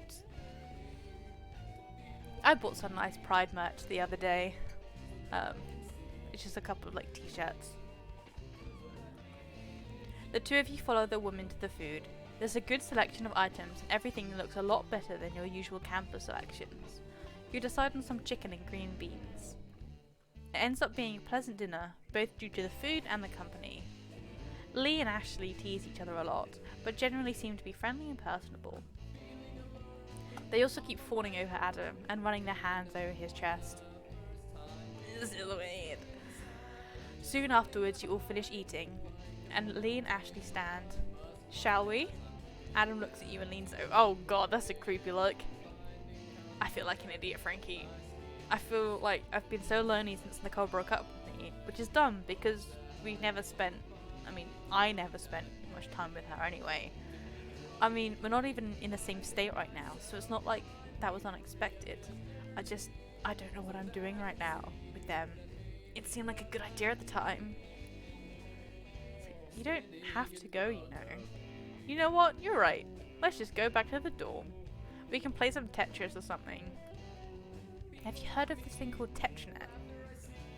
All the brothers have been playing it recently. It's pretty awesome. Yeah, imagine fourth-wheeling. Not Tetris over sex. I mean, have you played Tetris? Yeah. Actually, I think I am. I think Frankie and I are going back to our dorm. And we're gonna have sex. Ah, Lee, you always pick the gay ones. Ashley walks out and Lee shakes her head. Sorry, she's just not used to getting her way. Don't take it personally. Not that there's anything wrong with being gay, of course. But, you two have fun. Well, that was something. You and Adam head back to your dorm. Ready for some Tetris? Bring it on. You unlock your computer and there are messages from Janet.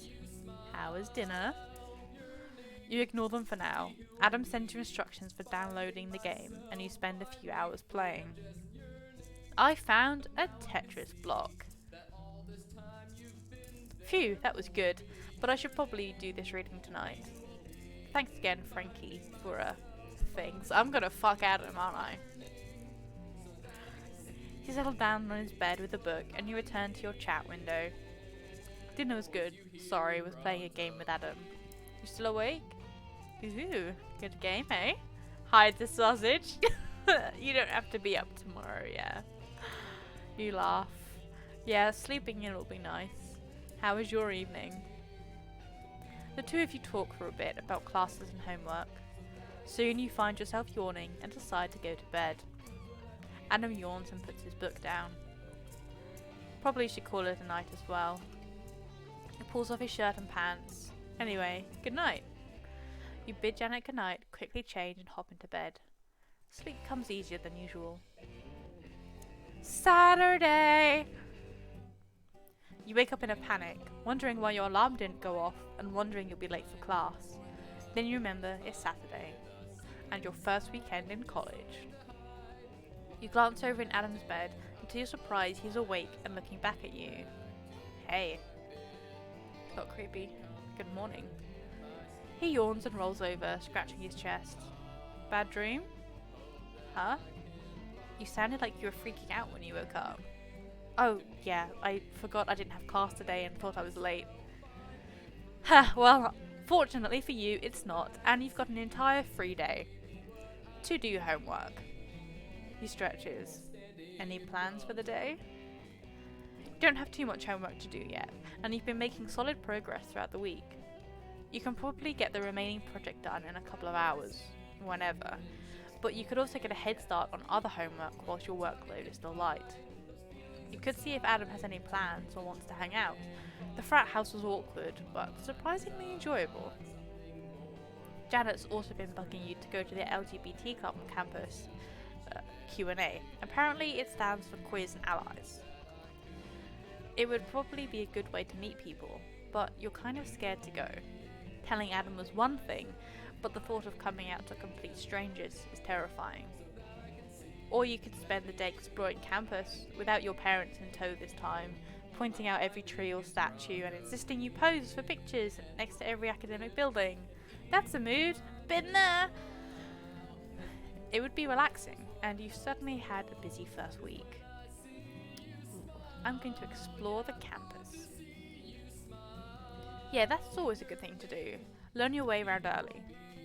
I'm probably just going to do homework at the house today. He climbs out of bed and pulls on a shirt and jeans. I should probably get going. Have fun. You nod and watch as he picks up his backpack and heads out the door. You jump out of bed and unlock your computer, checking if Janet is online. Fortunately, she already seems to be awake. Ugh, why am I awake already? The schedule is killing me and I can't even sleep in. Frankie, why aren't you up yet? My god, I'm pretty sure they just copied one of my friends. I'm here. Hey, sleepyhead. Going to explore campus again today, without the parents. Your parents can be something. Is it nice out? Yeah, weather seems good. You get dressed and grab one of your textbooks to read. Any fun plans for the day? I have to run lines with Lisa. Don't think I'd consider that fun. Sorry.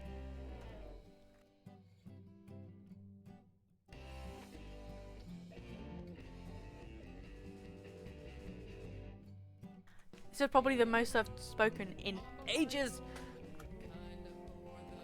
Well, don't work too hard. Gotta be fabulous. Enjoy the great outdoors for me. You get dressed and head out. You walk to campus and around the large central grassy area. A bunch of people are out playing frisbee. The group sits with their laptops outside, backs against the building. You suppose they're doing homework. You spend the day wandering. You walk back through many of the academic buildings you explored with your parents, and actually learn the names for them this time. You find some nice out-of-the-way places around campus where you can study or sit and be alone. You find a coffee shop that accepts the meal plan and enjoy a salami sandwich for lunch. Afterwards, you sit with your book in the shade of a building. A group bikes past you, seemingly on the way to the park.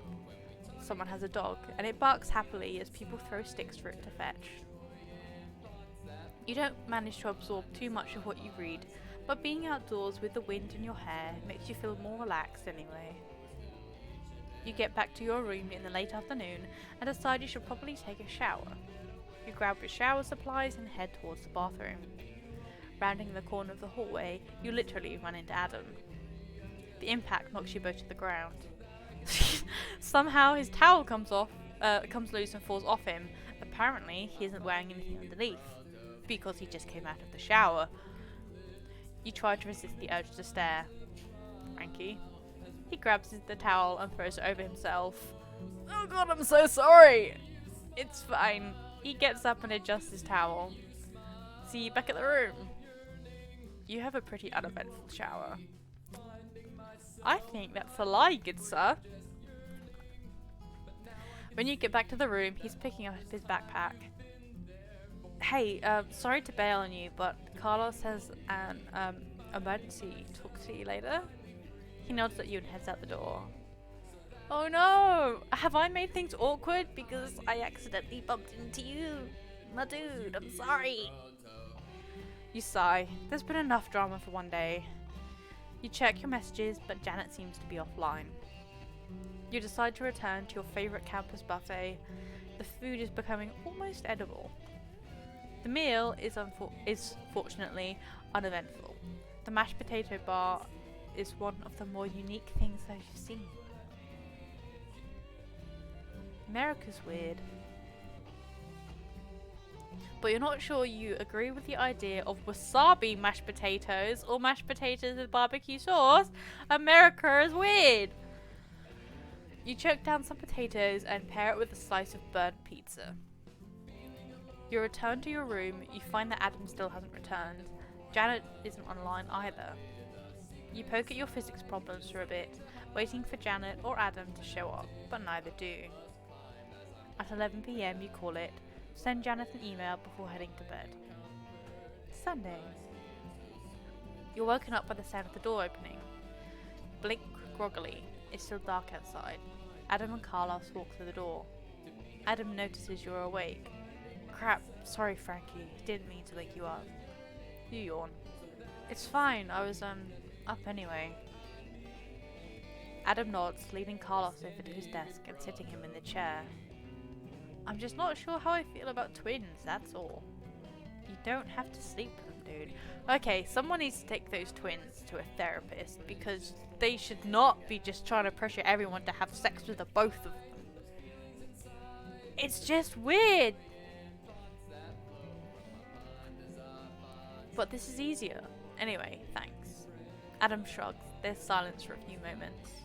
So, hi Frankie. Sorry to barge in like this on you so late. Or early, as the case may be. I'm not sure I want to deal with the both of them at once, and it felt weird turning them down or something. Ashley and Leah, that is. See, you said it wrong. Ashley. Dude, that's what I said. Adam just shrugs. I mean, I'm all for a threesome. I just don't know how I feel about twins. What if I get them confused with each other? Adam laughs. I'm pretty sure it wouldn't be the first time for them, dude. Anyway, I'm probably just gonna crash on the floor or something. Ashley and Lee are probably still making their rounds at the house. Like hell you are, take the bed. Chico, I can't do that to you. Quit your yapping already, it's like 12:30 or something. We already woke Frankie up. He yawns, pulling off his shirt and grabbing some clothes from his dresser. He makes a pile on the floor, lying down and using them as a pillow. Dude, your friends just sleep in the same bed. It should be fine and comfortable and not like gay or awkward or anything to share a bed with your friend. Shut up already. Go to sleep. Thanks, Chico. Carlos climbs into Adam's bed. You roll over and try to find a comfortable position. Night, Frankie. Actually, Sunday. You startle awake. The sun is out now, bathing the room in light. You rub your eyes and look around, trying to find the source of the disturbance. Adam is sprawled out on the ground, snoring softly. He's nowhere near the pile of clothes anymore. It's a wonder he doesn't always fall out of bed. I did that a few times, because the beds we've got here are single beds, and I have a nice double bed back home. And the number of times I've woken up and like the lower half of my body is just fallen out. From the other bed, Carlos makes a sound, something like a choked moan. He spouts off some words in Spanish that you can't follow or understand, and then he smiles, still asleep. I guess he's having a nice dream or something. You roll back over, facing the wall, and try to block out the light. Carlos spouts off some more nonsense before tossing in his sleep. You close your eyes, trying to will the sleep back, before a loud thud and a sequence of curses startles you. You turn around to see that Adam has somehow managed to hit his head against the desk chair in his sleep. Ow. I do that a lot as well. I headbutt my wall. I always have to have my bed against the wall, unless this one, because there is no wall for me to have it against. And fun fact, I can't perceive depth properly. There's nothing wrong with my eyes. It's just I've never made the connection, like, neurologically, with depth. I can see it, just not very well. And my walls back home are all white. So I have a white bed next to a white wall, and the number of times I just headbutt it when I wake up, because I think it's further away. Yeah, it's it's bad. I also see things a little bit to the left than they actually are. So I'm very bad at picking things up. Like if I take the dog for a walk and I'm like throwing the ball, it's really hard for me to pick up the ball because I think it's closer, and I also think it's over there. Fun facts, I'm broken. Carlos grins, apparently also awakened by the noise. I told you I should sleep on the floor. Jackass. He stands, rubbing his head. Carlos pulls back the covers and sits on the edge of the bed. You notice he has an erection. Wow. Apparently he realizes as well, because he quickly pulls the sheets back over himself. You okay? Yeah, you expand to fill all available space. No, not you and that gas pun again. It's hilarious. No. It's a gas. I hate you. Seriously though, you okay? Yeah, just unexpected is all. He looks over at you. Sorry, Frankie. It's fine. Well, it's 10. Might as well get up. No way in hell. You're getting me to wake up. Or get up. At before 11 o'clock on a weekend. He grabs a nearby shirt and pulls it on. Speak for yourself. 10 is prime sleeping time. Thank you, Carlos. He flops down on the bed again. Adam pokes him in the side and he lets out a yelp. Adam! Up and Adam, boy. I'm up. So, any plans for the day, Frankie? You could get a head start on your homework load in case your social life suddenly takes off. You've also been meaning to call your parents, but they have a tendency to blabber on for hours. You could also see if Adam and Carlos want to do anything. Or you could take the day to relax before your class load really hits you. I'm gonna see if they want to do anything. Nope. You never have plans, Carlos. It's a miracle you're still here. Hey, who's the TA here? You or me? Not anymore, you're not. Well, sure. But still. I was probably going to go to the gym for a bit, then get some food and try and get this project done. Why don't you hang out with Carlos today? Frankie will do absolutely nothing and it'll be amazing. You get out of bed and unlock your computer. Good morning. I hope you had a good day yesterday. I'm gonna go shopping with Lisa, I think, but talk to you tonight. You'll never understand her need to sign off whenever she steps away. Then again, you religiously lock your computer, so maybe you shouldn't be one to talk. Haha, I am the opposite. I'm very bad. I never sign out of anything or lock anything. I'm a massive security risk. Anyway, I should probably be going. Have fun, you two. So, I was going to hit the pool or something. Exercise and sleep, the two best things. You're welcome to join. I'm going to go swimming with Carlos. Sounds good. Want to go now? The two of you head to the student center pool. You're heading to the lockers when Carlos stops. I forgot I don't have my swimsuit with me, and I should probably avoid going back to the house for now. You're wearing shorts. You could possibly lend them to him. He's wearing shorts! Swim in your own shorts. That would work. Thanks, Frankie. Use your own shorts! You find the locker and get changed. You hand Carlos your shorts and he disappears into a store. He emerges afterwards, looking awkward in them. His build is similar to Adam's, but he's bronze and a little more muscular. His chest is covered with a fine layer of light brown hair that leaks down to his navel and into the top of your shorts. You think he looks pretty good. I found a collectible. Swim trunks.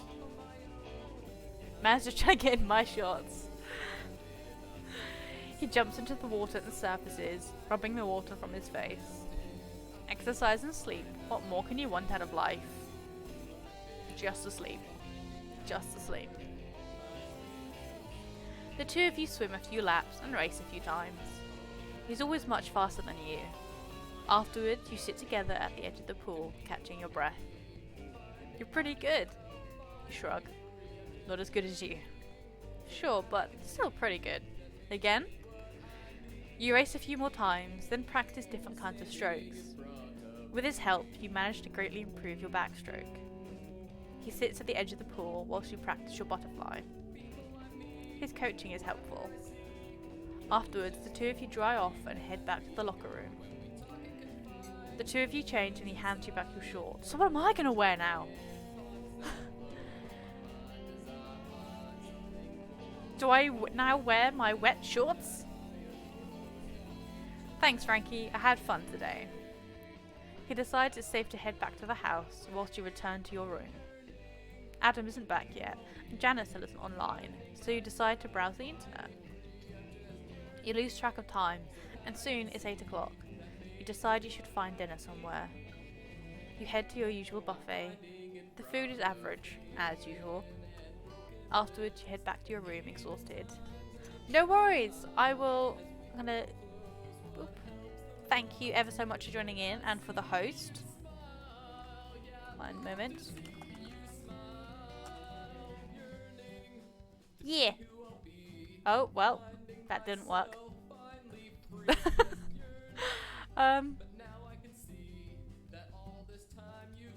Okay, for some reason the shout out didn't work properly. I'll try and get that sorted. But yes, please go check out Dr. Spoopy. Thank you ever so much for popping on by. And I'll pop into your stream in a bit as well. So you head back to your room exhausted. It must have been all the physical activity. You don't bother checking your messages, instead climbing back into bed and falling asleep almost immediately.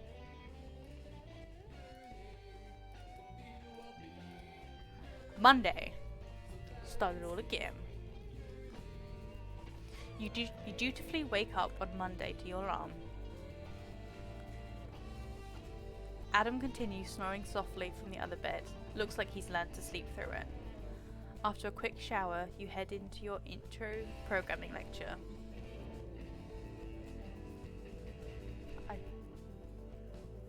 Is the music changing? Okay. You take a random seat in the room. You're starting to recognize many of the faces here, although you don't really know any of their names.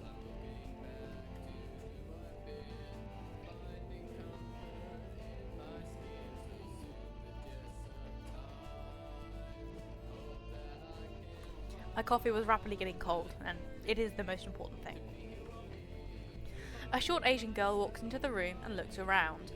Her long black hair has streaks of red throughout it. She heads over to the seat next to you and sits down. Hi, I'm Hannah. Hey, I'm Frankie. You reluctantly introduce yourself to her. Nice to meet you, Frankie. I found Hannah's student ID. An Indian boy arrives and takes a seat to your right. His short hair stands up wildly, as if he didn't have a chance to comb it this morning. He smiles at you as he sits down. This is Nikhil. Nikhil? Nikhil, this is Frankie. Nice to meet you. He seems nice. The room begins to fill up and the processor, whoops, the professor brings the room to order. Today we'll be continuing our study of data structures, but with something a little more complicated. But for this next assignment, you'll need a partner. Before we all get settled, I'd like you to pick your partners now. This is the worst thing that has ever happened to me. If you don't have anyone to pick, raise your hand and we'll pair you up. You sure are glad you just met a couple of seemingly friendly people. You don't want to partner with? Do you want to be with Hannah or with Nikhil?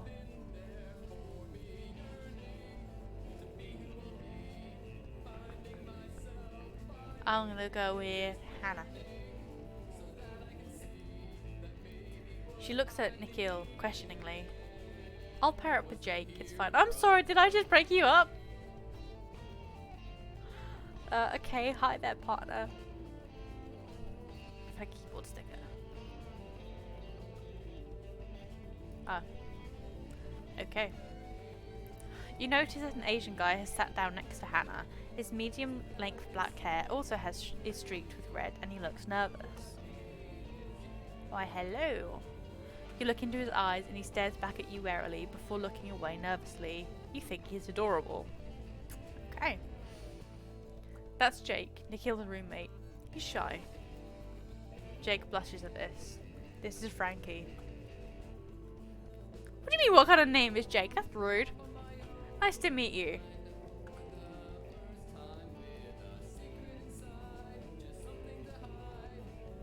Oh, okay. His name isn't actually Jake. Anyone still without your partner? Keep your hands raised. A few hands remain up, and you watch as the TAs go around the room pairing people up. Professor Lee waits for everyone to get into their seats. Good. It is my hope that you have picked a partner that is most unlike you. In particular, unlike you in their coding style. How are we supposed to know if they're unlike us in our coding style if we have just met them?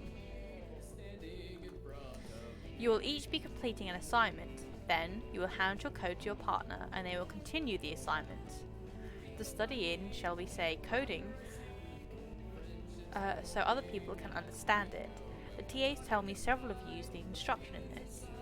Murmurs spread throughout the room. This isn't good. My coding is total garbage. You will not be allowed to see your partner's code until they have finished the first portion. Oh god, oh god. Hey, don't worry, we can sync up before you start coding.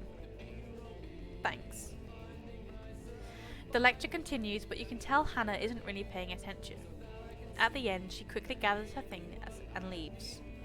Jake follows close behind her. Well, that's unfortunate. She's awesome and talented at so many things. She's just so new to programming. I'm sure we were all like that when we started.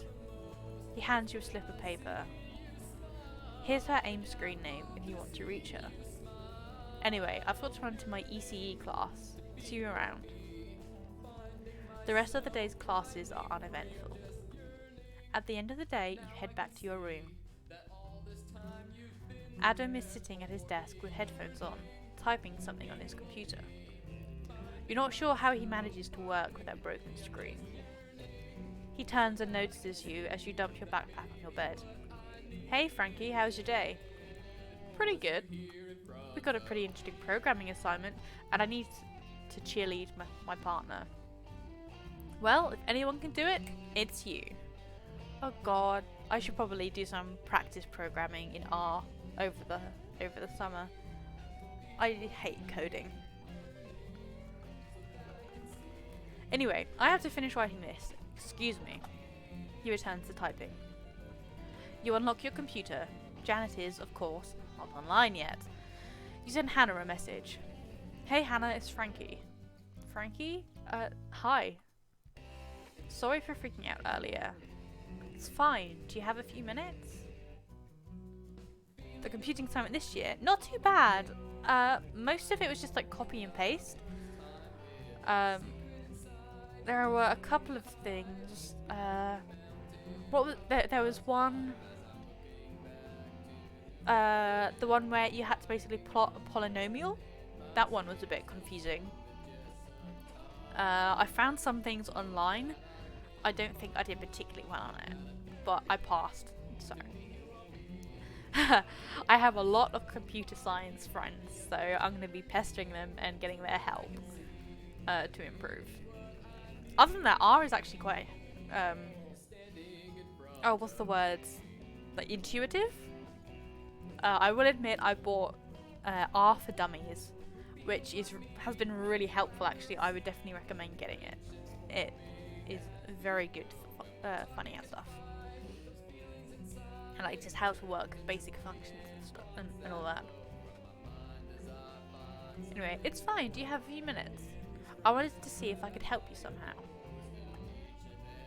You spend some time going over her first assignment code with her. It's actually fine, if a little disorganized.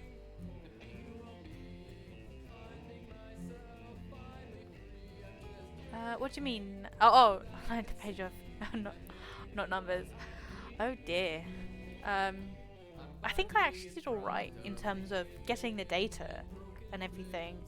My worst thing was trying to describe what I was doing. Because I felt like I was just stating some very obvious things. But that's kind of just the trick to it. When you're writing comments, is literally just assume they have no idea what you're doing. So just describe everything like you're talking to a toddler.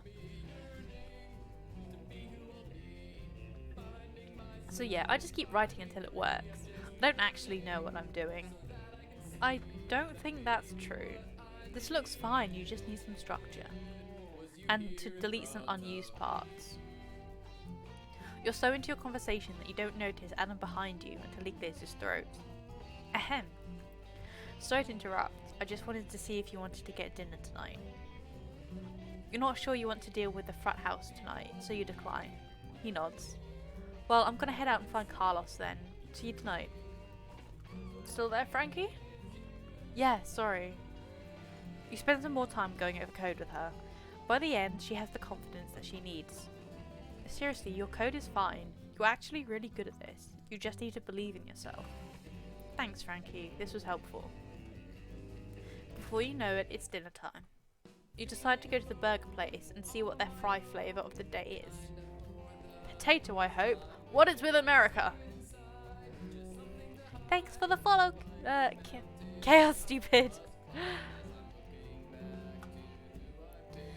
The burger place is out of beef, so you settle for a turkey burger. Best type. The fries of the day are spinach and kumquat. Not the weirdest combination, I suppose. You pass on the fries. You eat quickly and head back to your room to continue doing homework. When you return, Adam is back, typing on his laptop. Chaotic Stupid, yes. That's what my LARP character is, pretty much. One of these days I'll do a stream as my LARP character. Maybe once I'm back home, because that's where my costume is. I've got all the makeup here for it, but gotta get a full costume. I'll get some games set up that fit in with the whole aesthetic of our LARP system.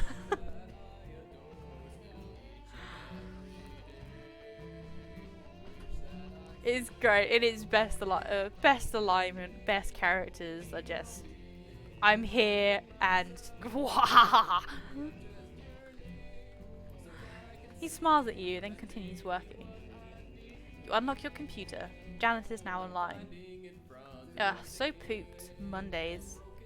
You tell her about your day. Sounds like a fun project. Yeah, I hope I don't screw it up.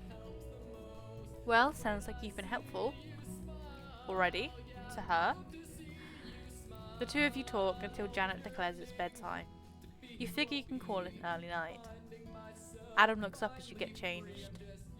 Is it going to bother you too much if I keep working? You shake your head and he nods, turning on his desk light. Good night. You lie under the covers, thoughts of the day swirling in your head. You soon drift off to a comfortable sleep. Tuesday. The rest of the week seems to fly by. You share your AIM screen time with Jake, Nikhil and Hannah and have frequently friendly conversations with them. Jake seems to open up to you a lot more when he doesn't have to talk in person. No, don't want to become famous. Go away. How do I can't delete messages in my OBS window. Hannah turns out to be a perfectly fine coder. Whether you actually helped her or just gave her the confidence she needed, you have no trouble building into her part.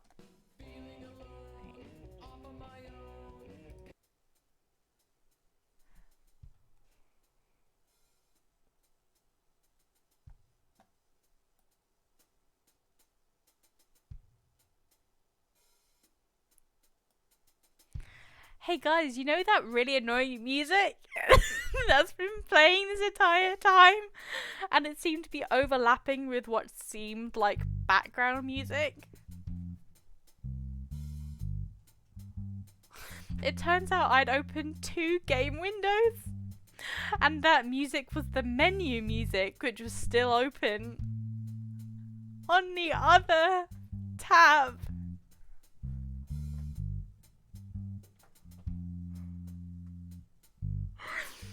I've been playing this game for like an hour and a half and I just noticed.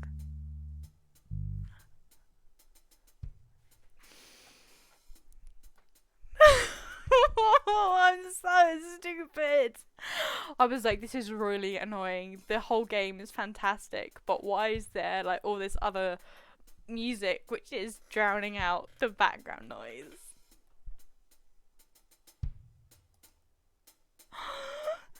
Oh no.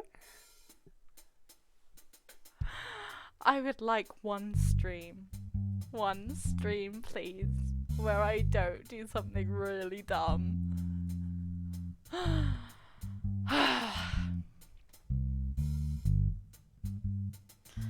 You suspect his.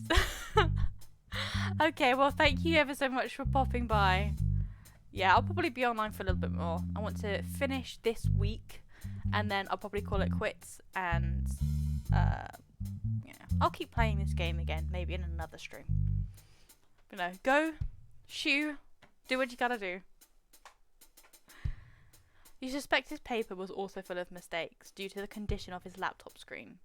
You offer to let him borrow yours, but he waves you away, telling you he's ordered a new one. Carlos comes by from time to time to see if Adam wants to hang out. The two of you spend time together instead, laughing over pizza and root beer. Friday, September 1st. Oh, look at that. There's background music. Is that too loud?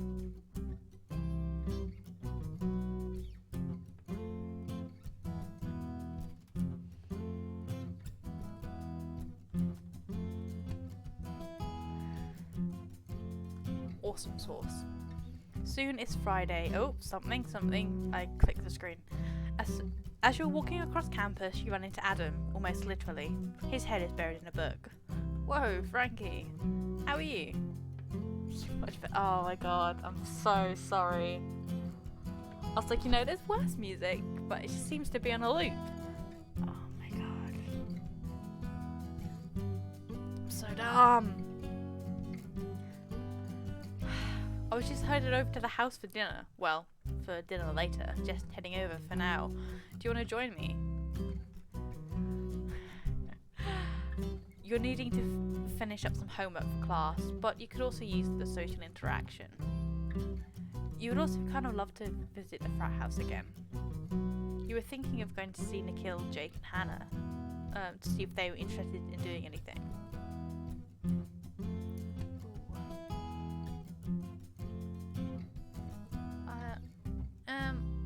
No, let's go to the frat house tonight. How are classes going? Pretty good. I'm enjoying the book we're reading for history right now. See? I'm studying computer science. Why am I also studying history? You talk about your assignments and he shares his essay woes with you. Soon you're at the house. Adam pulls the key from his pocket and opens the front door. You walk in to find Carlos making out with Lee. Or is it Ashley? Hi, Ashley. She stops trying to eat Carlos's face and smiles at Adam. Lee. Sorry, Lee. Carlos? Actually, you were right. I'd be pissed if someone kept doing that. Ashley. Oh, yeah. Adam shakes his head and Carlos grins at you, his face covered in lipstick. Hey, Adam, Frankie. Sorry to interrupt. This way. Adam practically pushes you outside to the side of the house. A bunch of guys are playing basketball there. More accurately, a bunch of guys are watching one guy play basketball there. Some of them wave to Adam as he enters. Hey Adam. Frankie, was it? Hi. Elliot. Right, Elliot. There's a cheer as the guy jumps and dunks the ball backwards over his head. And that's Robert. He runs these, I guess, lessons. Adam pulls off his shirt and fishes through his backpack. Some of the guys whistle at him. Haha, very funny guys. He fishes out an old basketball jersey and pulls it on. Robert walks over to the two of you, throwing the ball over his shoulder. Naturally, it swishes the net. Pruitt, you're late. Oh god, this guy looks angry. I know, just ever since you've moved these up, I've... no excuses. You know the drill. Over there, pants down, quickly. God damn. Sounds like my kind of night, am I right? Adam sighs and trudges off to the centre of the small court. Robert eyes you. Who's this, your boyfriend? Nah, he's my roommate. Is that what they're calling it now? Can we get this on with? I bet your roommate would like you to participate in this, yeah? The crowd oos, turns to you. How about it, kid? Leave me out of this! The crowd laughs. Hey Pruitt, you've got your... I don't know what you're calling me. You're calling me something.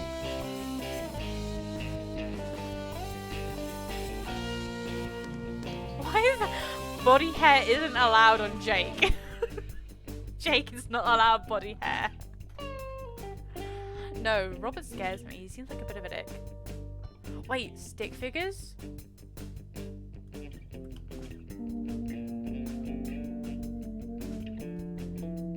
I'm gonna see what the stick figures look like. Adam frowns but says nothing, instead of putting down his pants and bending over. Wow! Someone throws Robert a ball. He grins at you before quickly turning and throwing it at Adam. It hits him right between the cheeks. He stumbles forward a bit. Looks like it really hurt. Yeah, being like walloped with a basketball hurts, dude. I used to play basketball.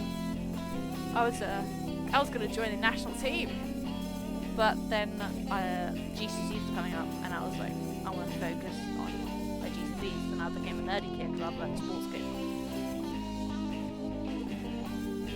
Do you like that, Pruitt? My ball nailing your sweet ass. He laughs as someone throws him another one. No, you probably like this fag nailing you whilst you're bent over, Dave. More. I do not like this, Robert. Also, I'm not getting the stick figures. Fine, I'll just... realistic. Yeah, Adam, get him. He pulls up his pants and walks towards you. The crowd boos. Yeah, I'm gonna punch this guy in the face. Frankie, we're done here. Robert stands in front of him respectfully. Pruitt, we're not done here yet. Adam pushes him to the side. Yeah, we are. He grabs your hand and pulls you toward the door. You leave and you're never joining us again. Adam shakes his head and mutters under his breath. Your lessons are stupid anyway. You found a collectible basketball sticker, and I found a friend. Thanks for sticking up for me, Adam. You look around. There's no sign of Carlos or Ashley. So, I'd say we should go up to Carlos' room, but that probably wouldn't be the best idea right now. Also, I'm sorry about Robert. Since you're gay and his choice of words sometimes, I'm just sorry. Let's go to the common room. You know what? Even if, you know, the person you're with isn't gay, you should stand up against stuff like that anyway. It's not nice, it's rude, it's offensive. You shouldn't just defend someone because they're there. If you're a good friend, you defend them even when they're not there. You follow Adam in. A bunch of guys are there playing some kind of spaceship shooting game with shapes. Adam winces as he sits on one of the couches. That's gonna hurt for a bit. You okay? Yeah, just thanks though. Hey Steve. Steve waves at him. Hey Adam. Hey. Frankie, was it? Adam nods as he fumbles around his backpack. You two want to get in the queue or just watching? I'm just gonna watch. Suit yourself. Adam pulls a t-shirt out of his bag and quickly changes. What happened to basketball lessons? Adam shakes his head. Robert's an arse. He winces. It looks like your ass got asked. Don't remind me. Adam sighs and sits on the couch. He didn't used to be so angry all the time. I don't know what happened. The two of you watch the game until the guy in the apron comes in to announce it's dinner time. You follow Adam to the dining room. Carlos is sitting at a table. Ashley sitting next to him, her arm entwined with his. Hey guys. Hey Carlos. Ashley. She shakes her head. Lee. Nice try. No, this really is Lee. Lee shrugs, as if used to it. Hey Frankie. Hi Adam. I thought you... Carlos shrugs. I swear Ash gets off on threesomes. I don't mind them, I guess, but it's also nice just to get to know someone. She smiles at Carlos. I hope you don't mind, but speaking of which, maybe I'm not so hungry after all. We're just gonna... Eating before strenuous physical activity isn't always a good idea. Carlos and Lee stare at you while Adam laughs. On the other hand, skipping meals isn't recommended either. Dude. Adam shrugs. It's fine, you'll be done before dinner is finished anyway. Dude! Kidding. Have a good time, you two. Lee stands up and pulls Carlos to his feet. It was, good to see you two again. The two of them head out of the room and Adam shakes his head. Well, that was interesting. Anyway, let's eat. The food is once again delicious. The menu seems to be meatloaf, mashed potatoes, roast potatoes, and baked potatoes. Americans like potatoes. That's a lot of potatoes. I think this chef misordered something. It was supposed to be 50 pounds of potatoes, instead he got 50 bags. Wow! They're like £50 each or something, so we'll probably be having potatoes for a while. I found a collectible. A potato. A potato. Some guy sits next to Adam and he introduces you. The conversation flows surprisingly easily thanks to Adam. Before you know, it's dark outside. Looks like he's late. I should probably head back and get some work done. You're welcome to stick around here if you want. You're pretty sure you'd find that situation too awkward and decline. The two of you walk back to your room. Glad you came along today, Frankie. He pulls on his headphones and starts writing. You slump back into your chair. You manage to get some homework done, but not as much as you needed to. You unlock your computer. I have to run lines, but I just wanted to say hi, and I hope you had a good evening. You leave her some messages describing your day. On the other side of the room, Adam stretches and pulls off his shirt. I'm going to bed. He winces and pulls off his shorts. Well, feel free to stay up and do what you need to do. Seriously, are you okay? He winces again as he climbs into bed. Yeah, thanks though, Frankie. He gingerly pulls the sheets over him. I'll be fine. I was going to bed too, I think. You quickly change and turn off the light. Good night, Frankie.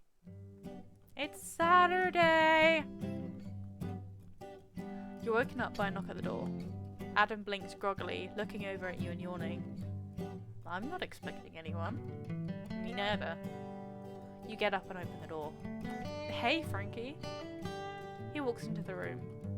Adam, Chico, I need your help. Adam yawns again and sits up. Girl trouble again, Carlos? No, actually, girls are the opposite of trouble right now. Adam stands and stretches. I need help with some anatomy homework. Dude, you're a junior. You're in higher level classes than me. I kind of didn't read the book at all. So read the book. But you know all this stuff already. You actually care about this stuff. Fine, fine. He searches around for a shirt. I should do laundry. Great! Thanks, Chico. So, how are you, Frankie? Sleepy, since you woke us up. A man after my own heart. But, sorry about that. I actually do need to pass this class, though. You should totally do some work with us today. Adam finds a relatively clean shirt and a pair of pants and pulls them on. Carlos, frankly, Frankie probably has plans other than doing homework today. He's actually, top of his shit. No, I've still got lectures I need to finish watching. And class is finished, like, a month ago. And he's not taking any biology or anatomy classes this semester. Still, it'll be fun. I can do homework with them both. I'll just do my own stuff. Actually, that does sound like fun. I can always do more work. Carlos, dude, you should learn from this guy. What can I say? I love me some sleep. You should also love you some graduating. Yeah, well, what was that? D is for diploma? Dude, seriously. Yeah, I got it, Chico. Adam looks around the room. Actually, I'm gonna throw some laundry in first. Why don't the two of you go ahead to the library and I'll meet you up in a bit. Cool. Thanks, Chico. He heads out the door. You quickly get dressed before grabbing your bag and rushing to catch up. Hey, Frankie. Let's just say, how are things? He shrugs. Can't complain. Sleep, exercise, and pussy. Fuck, well, I guess the last one counts as the first two. Isn't this weather amazing? He unbuttons an additional few buttons on his shirt. The wind catches it and it blows open. So you are making friends okay? Need us to drag you out the house more often? I'd appreciate being dragged back sometime. He laughs and throws an arm over your shoulder. We'll drag you to dinner again sometime. Anyway, here we are. Don't know why anyone would voluntarily spend time here. I claim temporary insanity. The two of you find a table and he pulls out a book. Advanced anatomy, man. What's the point? This thing is connected to that thing. The bone is connected to that bone. I'm pretty sure there's more to it than that. Yeah, but who cares? Size. I guess I might as well start by reading this. I found a collectible. Anatomy notes. It's just drawings of dicks. Nice, Carlos. You pull out your own work and start on some calculus problems. Out of the corner of your eye, you notice Carlos watching you. What's up? Nothing, just reading my book. Or trying to. What's up with you? You're interrupted by Adam's arrival. He grabs a chair and sits at the table with the two of you. Hey guys, sorry that took so long. No worries, Chico, I started reading this textbook. Dude, is that even the right textbook? How should I? Adam sighs. Do you have your class syllabus? Probably not. I'm gonna go look up your class website. He grabs Carlos's arm and drags him away towards the computers. You're coming with me. You manage to finish your calculus and start some physics problems before they return. Carlos sits down and Adam plops a large, different textbook in front of him. Okay, we're going to go over this now. Sorry if we're distracting you, Frank. It's your fault he came along and now you're not going to let him work in peace? Dude, you invited him, remember? Let's just do this. The three of you work for a few hours. Adam's explanations seem to be getting through to Carlos. Adam excuses himself for a little while later to move his laundry. Carlos is muttering to himself, scribbling some notes and answers on a sheet of paper. Everything okay? Yeah, it's just the nervous system is so complicated. I don't know how Adam remembers any of this stuff. I love the nervous system. I hate biology. I passed my biology GCSE out of spite because I've wanted to be a physicist since I was 6, and everyone knew this. All my teachers, everyone knew I wanted to go into physics. And I told all my teachers before my GCSEs, look, if it seems like I'm not prioritizing your subject, it's because I'm not. My priorities are sciences, mathematics. And my biology teacher was like, well, you gave me the whole lecture of you're never going to be a good scientist if you can't master all the sciences, including biology, which has nothing to do with your chosen career path.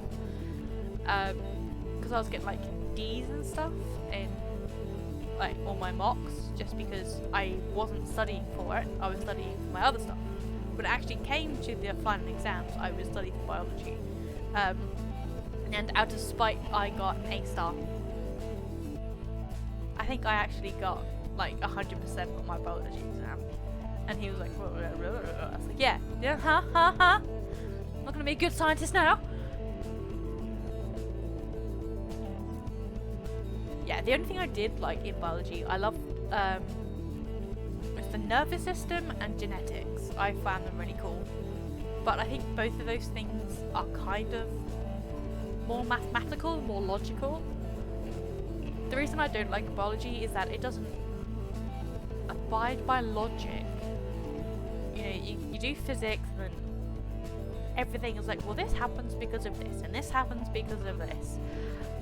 And then chemistry is kind of a similar thing. It's all very mathematical. It follows a rule. And then you get to biology and it's like, well, all of these things still exist, but now they all interact with each other and nothing does as it's told. And it's so frustrating. But, you know, the nervous system is like, okay, well, this ticks off this, which ticks off this, which ticks off this. Nice and logical.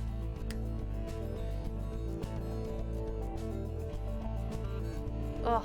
Well, we actually only had our RE teacher for 3 months out of our 2 years for GCSE. We had him for a couple of months. He was brilliant. He's actually the best RE teacher I'd ever had at that school. And then he just stopped showing up to our lessons. And we still see him around the school, but he wouldn't come to our lessons. And we just didn't tell anyone, and we'd use the time to do our own stuff and study. We were a pretty good class. We didn't have a teacher, but we were just studying in his class. until a teacher came by to ask him a question and was like, "Where's your teacher?" And then for the last like couple of months before our exams, we had like a substitute teacher. So we learnt nothing, but I still got a B. So even if you literally don't have a teacher, you can still pass RE. I think you guys though had to like do RE as a full GCSE though. I only had to do it as a half GCSE. So, I think we had one lesson every other week. Anyway, Adam soon returns, bringing 3 sandwiches with him. Carlos reaches for one. "Thanks, Chico." Adam slaps his hand away. No, Frankie gets first pick, as he's been diligently working all morning. Yeah, I think my year group was the last year where RE wasn't. Well, RE was compulsory, but we only had to do a half GCSE was compulsory. The year afterwards, it was like you had to do the full GCSE. So it's good being old sometimes. We were basically throughout like junior school upwards, our year group was like in terms of the government was essentially like a guinea pig. They tested out loads of different learning and teaching methods with us, and then they realised none of them worked. So they changed all of them the year after like we graduated. Hey, I've been working diligently all morning. Adam rolls his eyes. Ham sandwich, thank you. Carlos grabs the roast beef sandwich. Dibs. Adam sighs and takes the turkey for himself. You eat your sandwiches in a moment of silence. How's the homework going? Good, I think.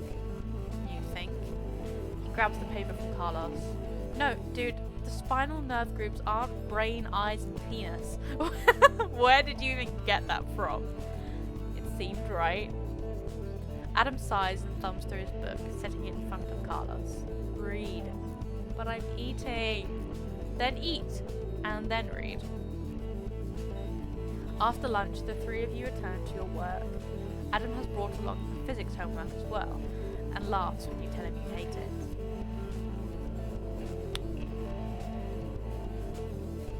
Wow. Wow.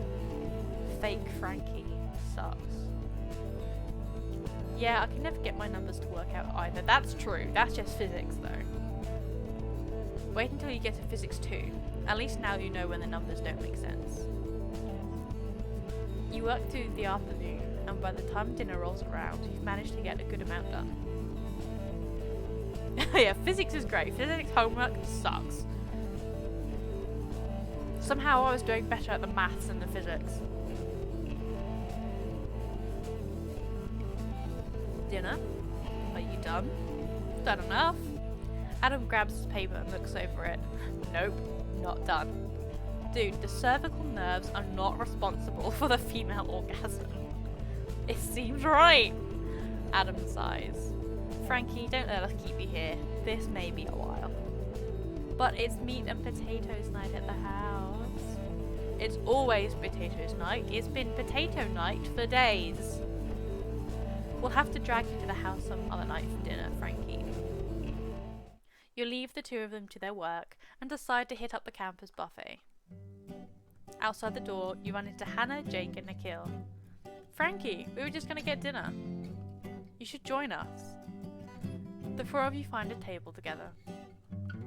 Aren't the noodles supposed to bend? Why don't these noodles bend? I'm making noodles tonight. Why does this campus have nothing but terrible food? Hey, the burger place has some pretty good burgers. And fries? No, they do not have good fries. You settle at your table with your food and watch Jake wolf down a plate after plate. I still don't know how you do it, Jake.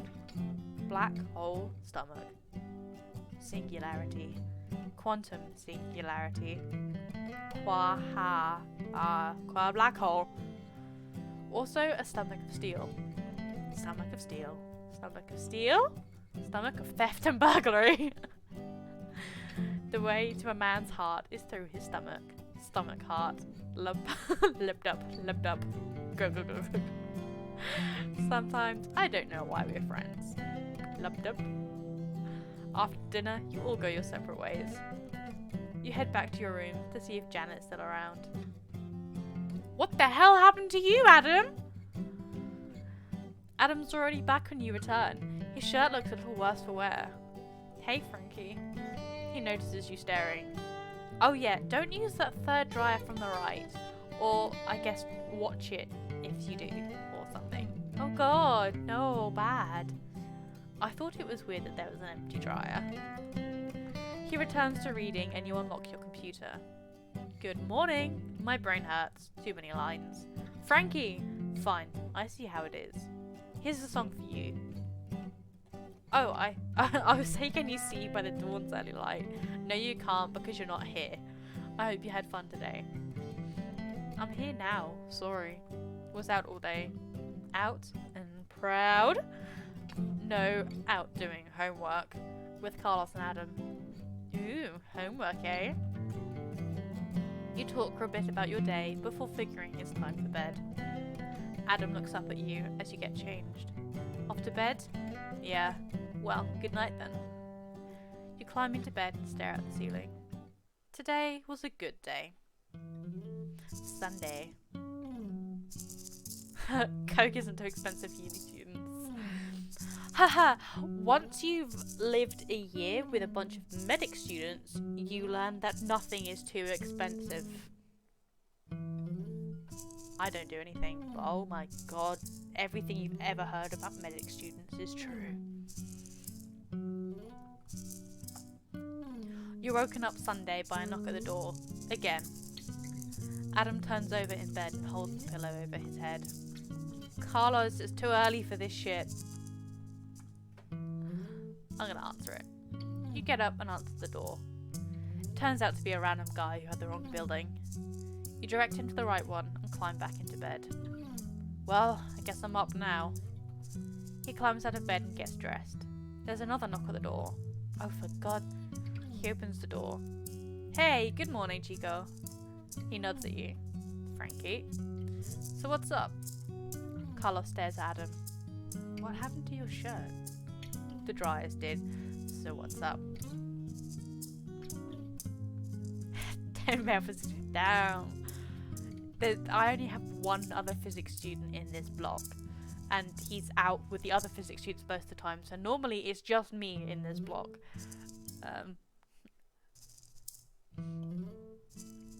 Yeah, it's so funny as you walk down the street, all you can smell is weed. It's hilarious. I wanted to thank you for yesterday. I know I can be difficult at times, but I would seriously be in deep shit if it wasn't for you. You might still be in deep shit. Fine, deeper shit. Anyway, I wanted to take you out for breakfast. You're welcome to come too, Frankie. Oh yeah, so many people moved out. We have... I think we have, on the top floor of our block, we have a 12 person capacity, and we only have 6 people up here. So, on my corridor, you can fit 8 people, and there's only 3 of us. There were 7 of us at the beginning of the year. 1 dropped out. He was here less than 24 hours.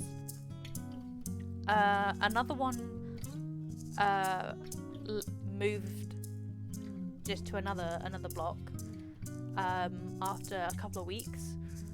One of them left only a couple of months ago. And one person just never moved in. So there's just 3 of us left.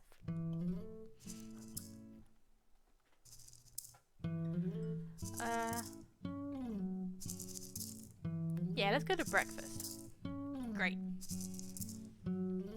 If you don't understand, I'm somewhat clingy with friends. I find it difficult to make friends. So once I find people, I'm like, these are my people now, attached at the hip. I don't want to go out and meet new people.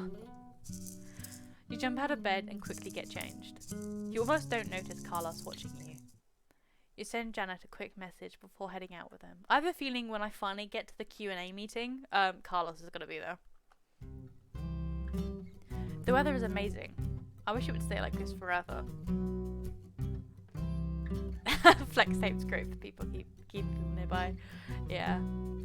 Well, I mean, my main group of friends, I've known some of them since we were like 8 years old. I still have a friend who we met in preschool. We went all through school, all through secondary school and everything together. So, you know, I've always had that one group that we've moved up together. And now obviously we're all going off doing our own thing. And it's really weird to go out and start over. I mean, I'm more than happy to meet new people. But then I'm like, these are my people now. In a couple of months they're going to snow. I want the snow. I want the snow so bad. I know. I like the snow.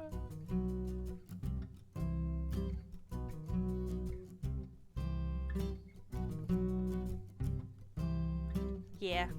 I'm really good, you know. I love my mum a lot, but I consider her to be a friend as well. You know, we talk about anything and everything, and you know, I genuinely enjoy just going out for a day or hanging out with my mum. He's the best. Yo, Frankie, I thought you're I'm from Arizona. As you can tell, because I love the heat, as I've said so many times. That just means it's even more of a special thing. I know I was really excited by my first snowfall. Give me any sunny day. Snow is cold and wet and gets everywhere. Carlos takes you to the yard. Pancake the size of pizzas. Yeah, those are always fun. You eat them in slices like pizza. That sounds terrible. Breakfast ends up being an interesting affair. The pancake slices, topped with bacon and egg, are tasty though.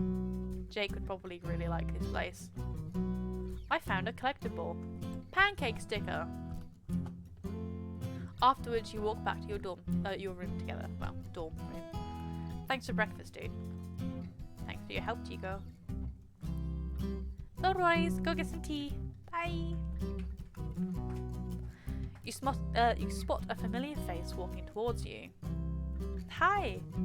Hello there. Hi. This is my roommate Adam and his brother Carlos. Nice to meet you. Frat brothers. Ah. Well, it's nice to meet you.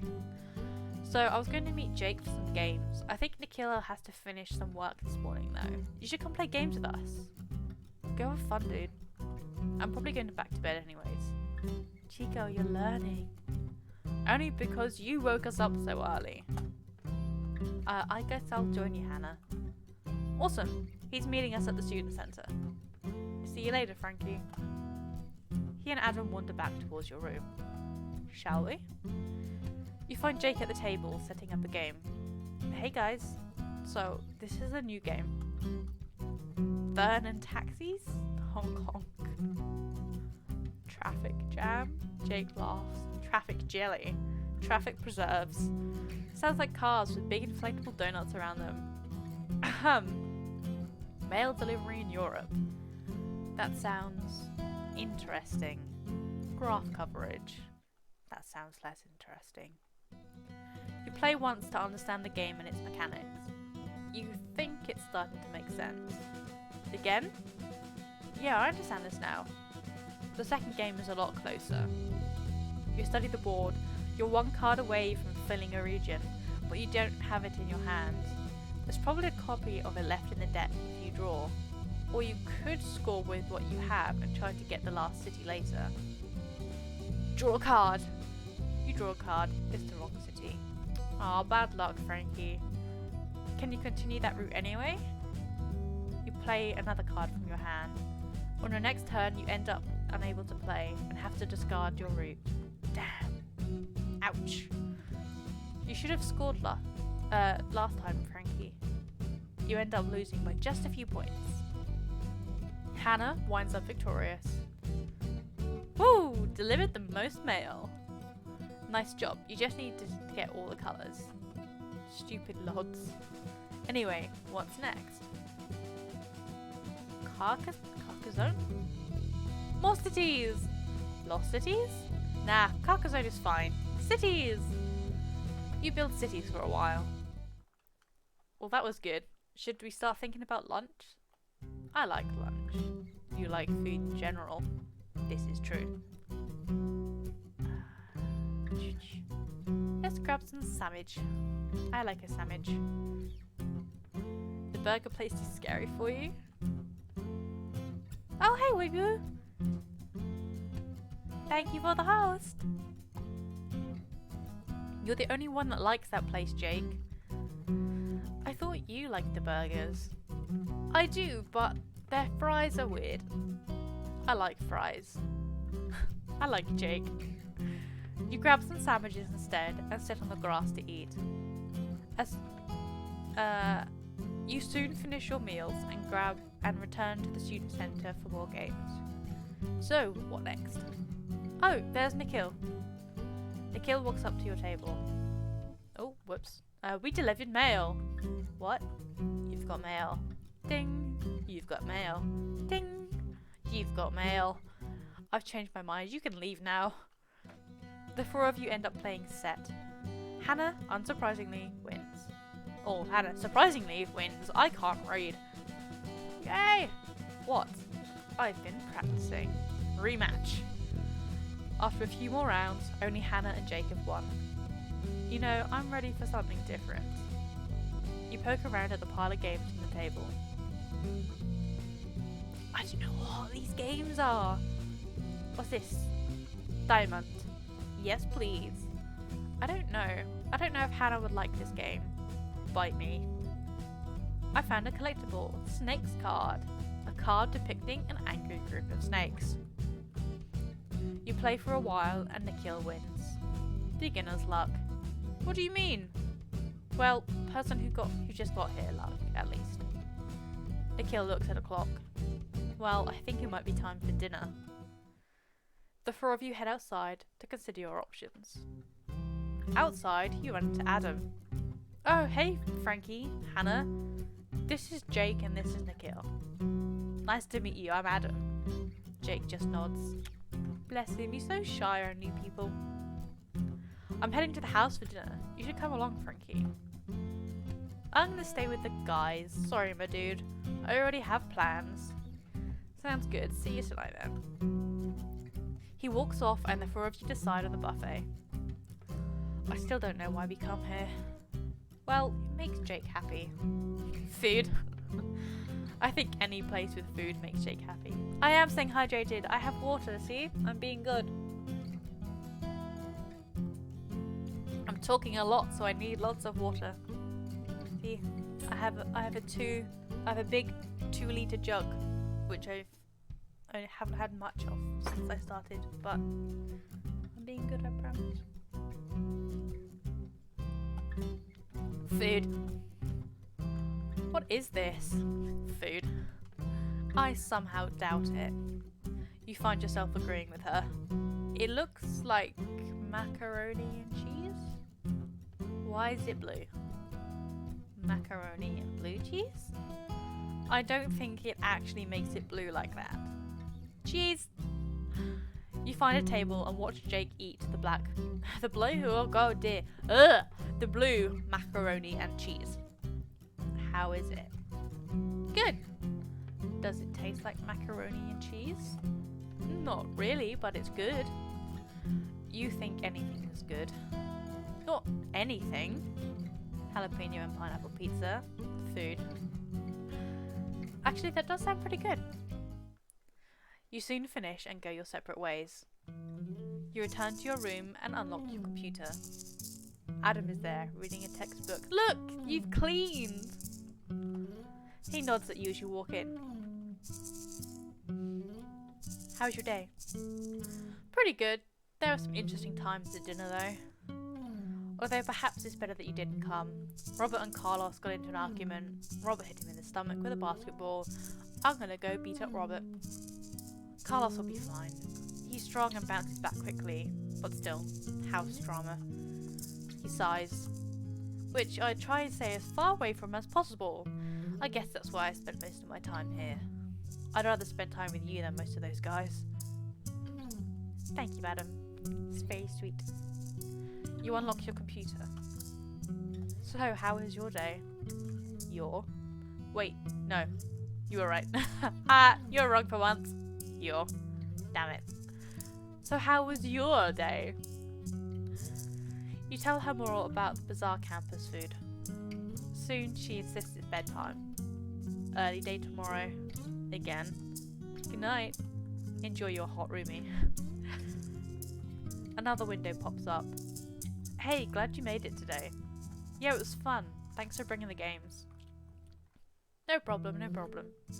See you in class tomorrow? You poke at a few assignments, but decide you should probably head to bed as well. Adam doesn't even look up from his book as you get changed, turning on the light at his desk.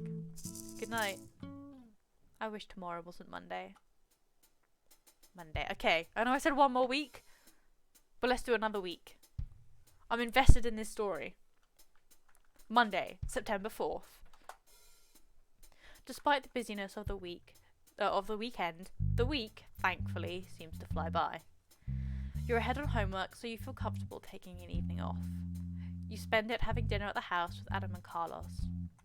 Carlos seems to have eased off the rotating door of women, and you can tell that Adam is relieved. Instead, he throws himself into actually learning the anatomy material for an exam. As a result, you don't see him outside of dinner. Adam's new laptop arrives. He's happy he's not having to work with a broken screen anymore. You and Janet talk as much as possible, but her schedule keeps her busy. Your parents call on Thursday. You manage to limit the talk to an hour, with the excuse of pending homework. You still have no idea how you'll ever manage to come out to them. And before you know it, it's Friday. Well, I said I wanted to do another week. That was quick. You walk out of your calc lecture to a mild September afternoon. Adam and Carlos are standing outside the building waiting for you. Frankie. Hey. We're here to kidnap you. Dude. Well, we are. We're here to see if you wanted to see a movie with us. We're here to drag you, kicking and screaming, to a movie with us. Dude. What? Fine. Not if you kick and scream. Let's go to a movie. That sounds fun. Oh, I was hoping we get to drag you there, kicking and screaming. Dude, but that's good anyway. The three of you walk across campus. Done with anatomy cramming? Frankie, that sounds dirty. But yes, in both senses. For now, at least. We had a test today, and our lab dissection was yesterday. Bodies are gross, dude. I don't know why this guy would ever want to be a doctor. You arrive at the theatre and are buying tickets to Crank. I found popcorn. Nice. The theatre is surprisingly empty. There's only a couple of people sitting in the front row. I don't understand why people would sit that close to the screen. Well, that leaves the back for us, so I'm not complaining. You take seats at the centre of the last row. Primo seating. I'm gonna get some popcorn. Anyone want anything? Oh, get some milk duds. Dude, last time I got you those, you didn't eat them. Yeah, I don't like caramel. Then why? I'm just gonna get you some nachos. So now I'm Latino, so I like chips. Dude, you love chips. You know me too well, Chico. Adam sighs. I don't mind. I'm good. So, popcorn and nachos. Back in a bit. He leaves to get the food. Carlos takes a seat to your left. So, I'm gonna ask what's up with the milk duds. I just heard they're the movie candy. I think they're a movie candy. They're also the only one I remember the name of. Then Adam eats them, and I love making Adam eat food. It makes me look better in comparison. So, how's your week been? You and Hannah dating? No. She's just a friend. I don't like her in that way. I don't like girls in that way. That's fair. Let me know if you ever want to hook up. I mean, just to hook up with a girl. Adam returns a little bit later with the food. Carlos, you're bi as fuck! Sorry that took so long. There was a line at the stand. Which is weird because this theatre is so empty. Anyway, here's the food. God, I miss going to the cinema. I haven't been to the cinema in ages.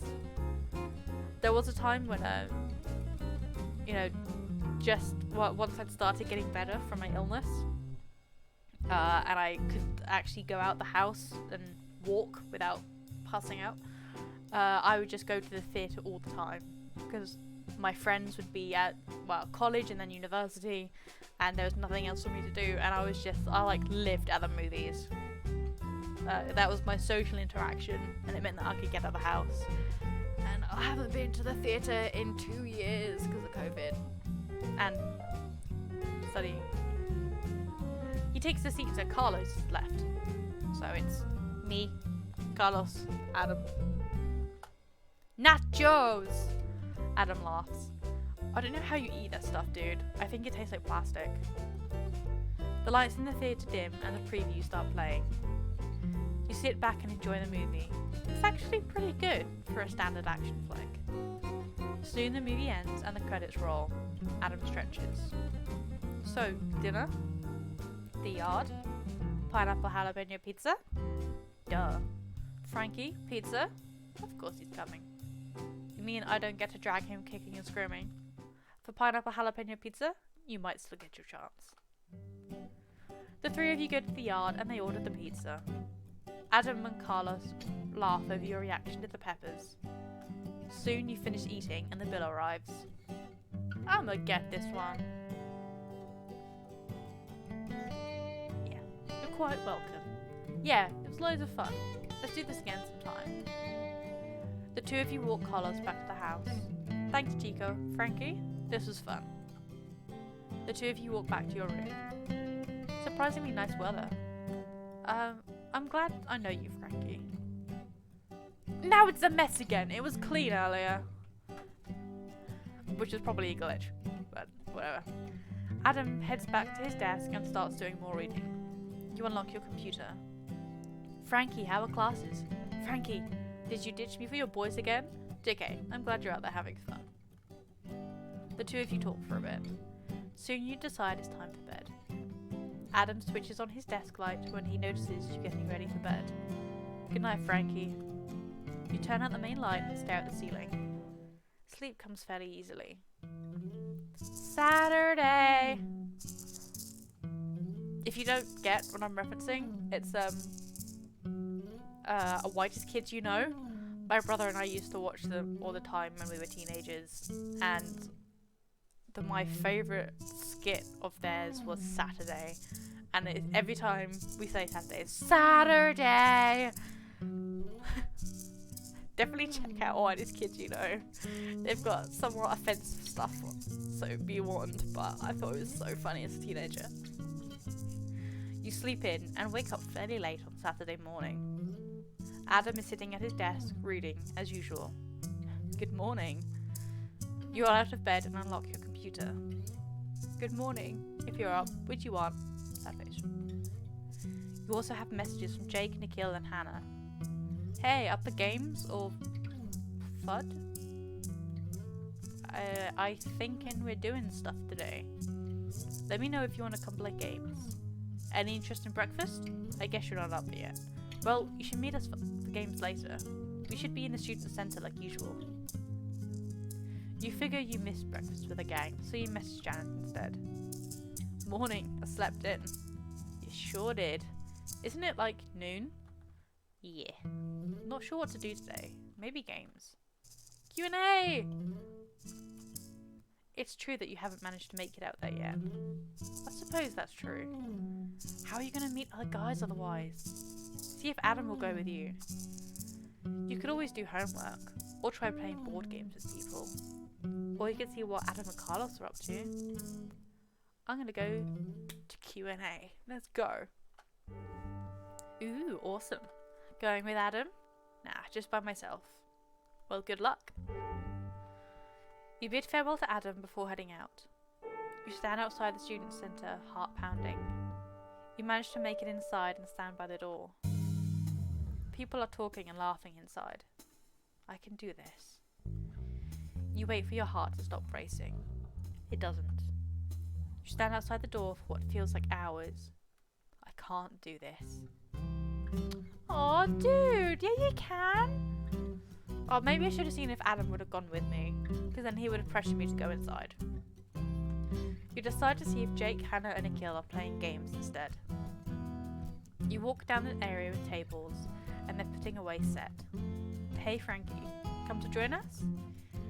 You take up a seat at the table, which is thankfully square. So, what should we play? Diamant! You always want to play Diamant. Carcassonne! Bonanza! I don't know what these games are if they're real games. Fern and taxis. Graph coverage. In mail delivery land. You've got mail. Are you going to do this every time? You found a collectible. An card.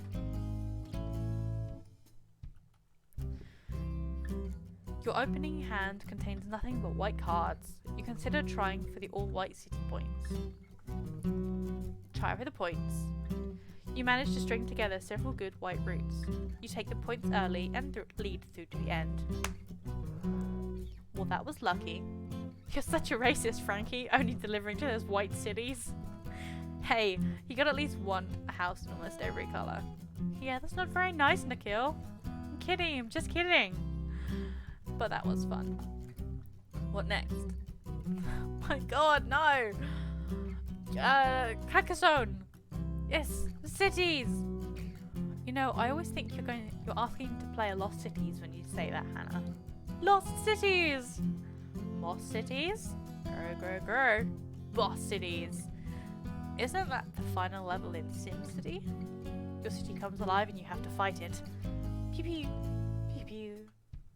You found a collectible, a blue meeple. What the hell's a meeple?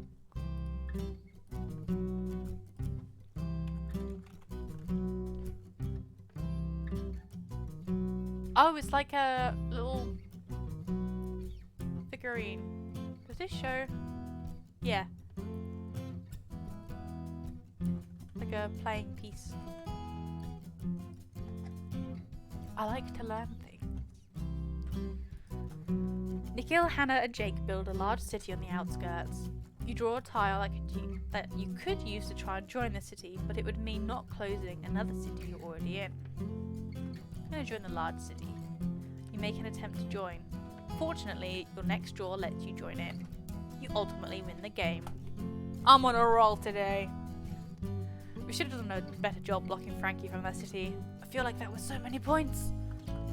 Well, it worked as a net 0 points for everyone, so Frankie just got more field points or something.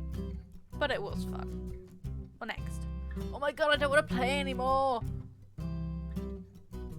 Diamant! Yes, please. Spiders. Snakes. Mummies. Tummies. Jake's tummy is pretty scary. It could contain us all. Gulp gulp. Not even chewing us first? Where are your manners? You explore some ruins. You seem to be having decent luck with cards, until a large haul of gems comes out. The existing large pot, combined with your newly expanded collection, pushes you to stop pushing your luck. Leave with your haul. You take the gems and leave, as does Jake. It turns out to be the right decision, as two mummies soon kill Hannah and Akil. Boo. Stupid mummies. I think I won by one. Congrats! But it was fun. It's probably about dinner time though. Buffet? I like the buffet. Jake just likes a lot of food. I do like food. The four of you walk to the buffet. Outside the door, you run into Adam. Hey, Adam, right? Yeah, Hannah, Jake and Nikhil? That's right, I'm amazed you remember that. I guess I'm good at remembering things. Comes in handy when it comes to biology. I have the worst memory. I would forget my own hand if it wasn't attached to me. So, head into the buffet? Yeah, you should join us. The five of you head to the buffet together. I'm beginning to regret my decisions in life. Food! Nikhil pokes at a tray with a serving spoon. I'm not sure this is food. Food. I'm not actually sure what this is. He reads the sign. Chef surprise, that's really not helpful. Jake spoons some of it onto his tray. Why is it purple? And green? Jake shrugs. Eggplant and zucchini? That doesn't look like it contains any vegetables. This place has gone downhill since last year. The rest of you settle on chicken nuggets and fries and watch Jake gobble down plates of food. At least the fries here are good. Well, at least the fries here are fries. Fries. Does he not get enough to eat? No, he just always eats like this. Jake shrugs. I like food. You're so skinny, dude. Are you sure you don't have a tapeworm? Pretty sure? He stops eating. No, I'm sure you don't. I didn't mean to frighten you. But even if you did, it's a straightforward regimen of medicine to get rid of it. Seriously, it's not a big deal. If you had one, which I'm pretty sure you don't. Jake stares at his plate, looking forlorn. Excuse me.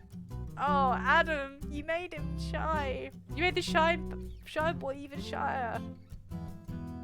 He leaves to examine the buffet again. Jake, it's fine. You're fine. Eat your food. Food? He continues to stare at his plate. Well, the stuff is pretty good. He continues eating. So, what is that stuff anyway? I don't know, but it's good. Maybe it's made of chef. That's the surprise. Adam returns with a plate of pizza. So, this pizza amazingly doesn't look burnt. He takes a bite.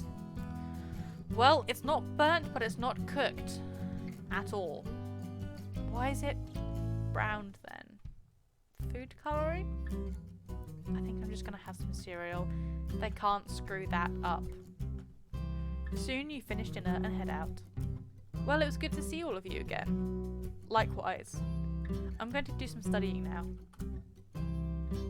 Hello, welcome back. Yeah, I should probably get back to work too. Me three. Have a good night, Adam, Frankie. That kid is strange. Nice, but strange. I really hope he doesn't have a tapeworm. The two of you head back to your room. Adam settles in his chair with a book whilst you unlock your computer. So how was your day? The two of you talk for a while. Anyway, I should probably go to bed. Miss you. Yeah, it's about that time. Miss you too. You get changed to bed. Adam smiles at you from his desk, turning on his lamp. Good night. You fall asleep quickly. Sunday. You wake up on Sunday to a soft rain pattering against the window. Adam seems to be awake, lying in his bed reading a book. For once, it's not a textbook. Morning, Frankie. You lie in bed staring at the ceiling and contemplating your day. I'm gonna relax. You roll out of bed and get dressed, unlocking your computer. Morning, any plans? Relaxing, I think. Lucky. I have homework to do today. I'm turning it into you. You talk to her for a bit. Go relax outside. Take your shirt off. It's raining. Yeah, I'm sure that'll work great. Adam gets out of bed, putting his book down on his desk. Hey, so I was probably headed out to the gym. He pulls on some clothes. Any plans for the day? I'm just going to relax around here, I think. He laughs. Carlos would probably support that. See you later tonight then. He leaves with his gym bag. You spend the morning doing nothing. It's pretty nice. Soon your stomach starts to grumble. You figure it's probably lunchtime. The rain makes the burger place unappealing, so you head to the buffet instead. The buffet's surprisingly full, the rain rendering outdoor seating undesirable. You grab some food and wander to find a table. You don't see anyone you know, but you manage to find an empty table and eat by yourself. The food isn't too terrible today. You finish lunch and wander back to your room. Adam isn't there when you get back. You unlock your computer. Hey Frankie, sorry, probably no games. Nick and I have to do laundry. Maybe someday this week? You're not sure where Adam or Carlos are, and you don't think you'd be comfortable seeking them out at the house. You could see if Hannah is up to anything, or you could get some homework done, or you could relax. Do my homework. You spend the afternoon coding. It's slow going. Adam returns later in the afternoon. Hey Frankie, I'm gonna grab a shower. Do you want to join me for dinner at the house afterwards? Sure. Awesome. Back in a bit. He disappears to shower. You browse the internet for a bit until he returns. He quickly gets dressed. Well, shower. Oh, dude, all your shirts are ruined. The two of you head to the house in the rain. The entryway is deserted, for once. You follow Adam into the common room. A man and woman are on the couch, making out. His shirt seems to be thrown across the back of the couch. Oh, excuse us. They look up. Oh, it's, hey, Chico. Hey, Frankie. Sorry, we'll just... You're still not done with him? Lee, or is it Ashley, walks into the room. She nods at the two of you before continuing over to the couch. One at a time, girls. You want to join us, Chico? This is a really weird setup right now. I'll pass for now, but thanks. I'm surprised you haven't already gotten it on right here, Ash. You love public sex. This is really weird. I'm warming him up to it, but let's go up to your room, Carlos. I'll, excuse us, Chico. Frankie. Quickly disappears with the two women. So, video games. Some brothers slowly drift into the room, now that Carlos and the twins are gone. Some of them are really good at the game. Soon, the chef declares that dinner is ready, and you walk into the dining room. The menu is Salisbury steak, broccoli, and pasta. They've obviously run out of potatoes. You found a collectible, spaghetti noodle, an uncooked spaghetti noodle. Figures there's no potatoes, now that they would actually be appropriate. Although I would guess everyone here is sick of potatoes right now. Carlos and the twins walk back into the room. His shirt is unbuttoned most of the way, and one of the girls' dresses is ripped. Alright. Oh hey, Chico, Frankie. He walks over to your table, the girl is trailing behind him. Mind if we join you? I think we're actually headed out. Thanks for interesting time. Bye Adam, Frankie. Is everything okay? Yeah, they're just upset with my sexual prowess. Sure do. Go get some food. Carlos heads to the buffet and Adam looks at you, sighing. I guess pussy is pussy, but I sometimes wish he wasn't so overly enthusiastic about it. He shrugs. I wish he'd get a girlfriend. Maybe then he'd settle down a bit. Carlos returns with a plate piled high with food. He sits next to you and starts stuffing his face. Jesus dude, slow down. I know sex burns calories, but I don't think you need all of those back right now. Carlos shrugs. Just hungry, I guess. So how are your days, Chico, Frankie? Fine, I guess. Went to the gym for a bit, was considering swimming, but wasn't sure it was a great idea in this rain. Yeah, I wish this university had an indoor pool. The two of you watch Carlos eat. So, any plans after the dinner? Sleep, probably. I haven't been doing much of that lately, if you know what I mean. I hope that means you've been studying a lot. Sure dude, studying anatomy. That's a terrible line. Right. I guess I should head back then. Catch you tomorrow. Yep. Good night, Chico. He grins at you. Good night, Frankie. You should come join us next time. Never gonna happen, dude. I hope you meet for dinner, dude. I guess that's one way of putting it. Ugh, Carlos, no. You and Adam head back to your room. I was just going to read in bed or something. The two of you get ready for bed. You sleep soundly. Monday. Right. I've already gone on for a week longer than I said I would. I desperately need to go and get some food of my own. My own noodles. These will be cooked though this time. This game's probably going to go on for a tad while.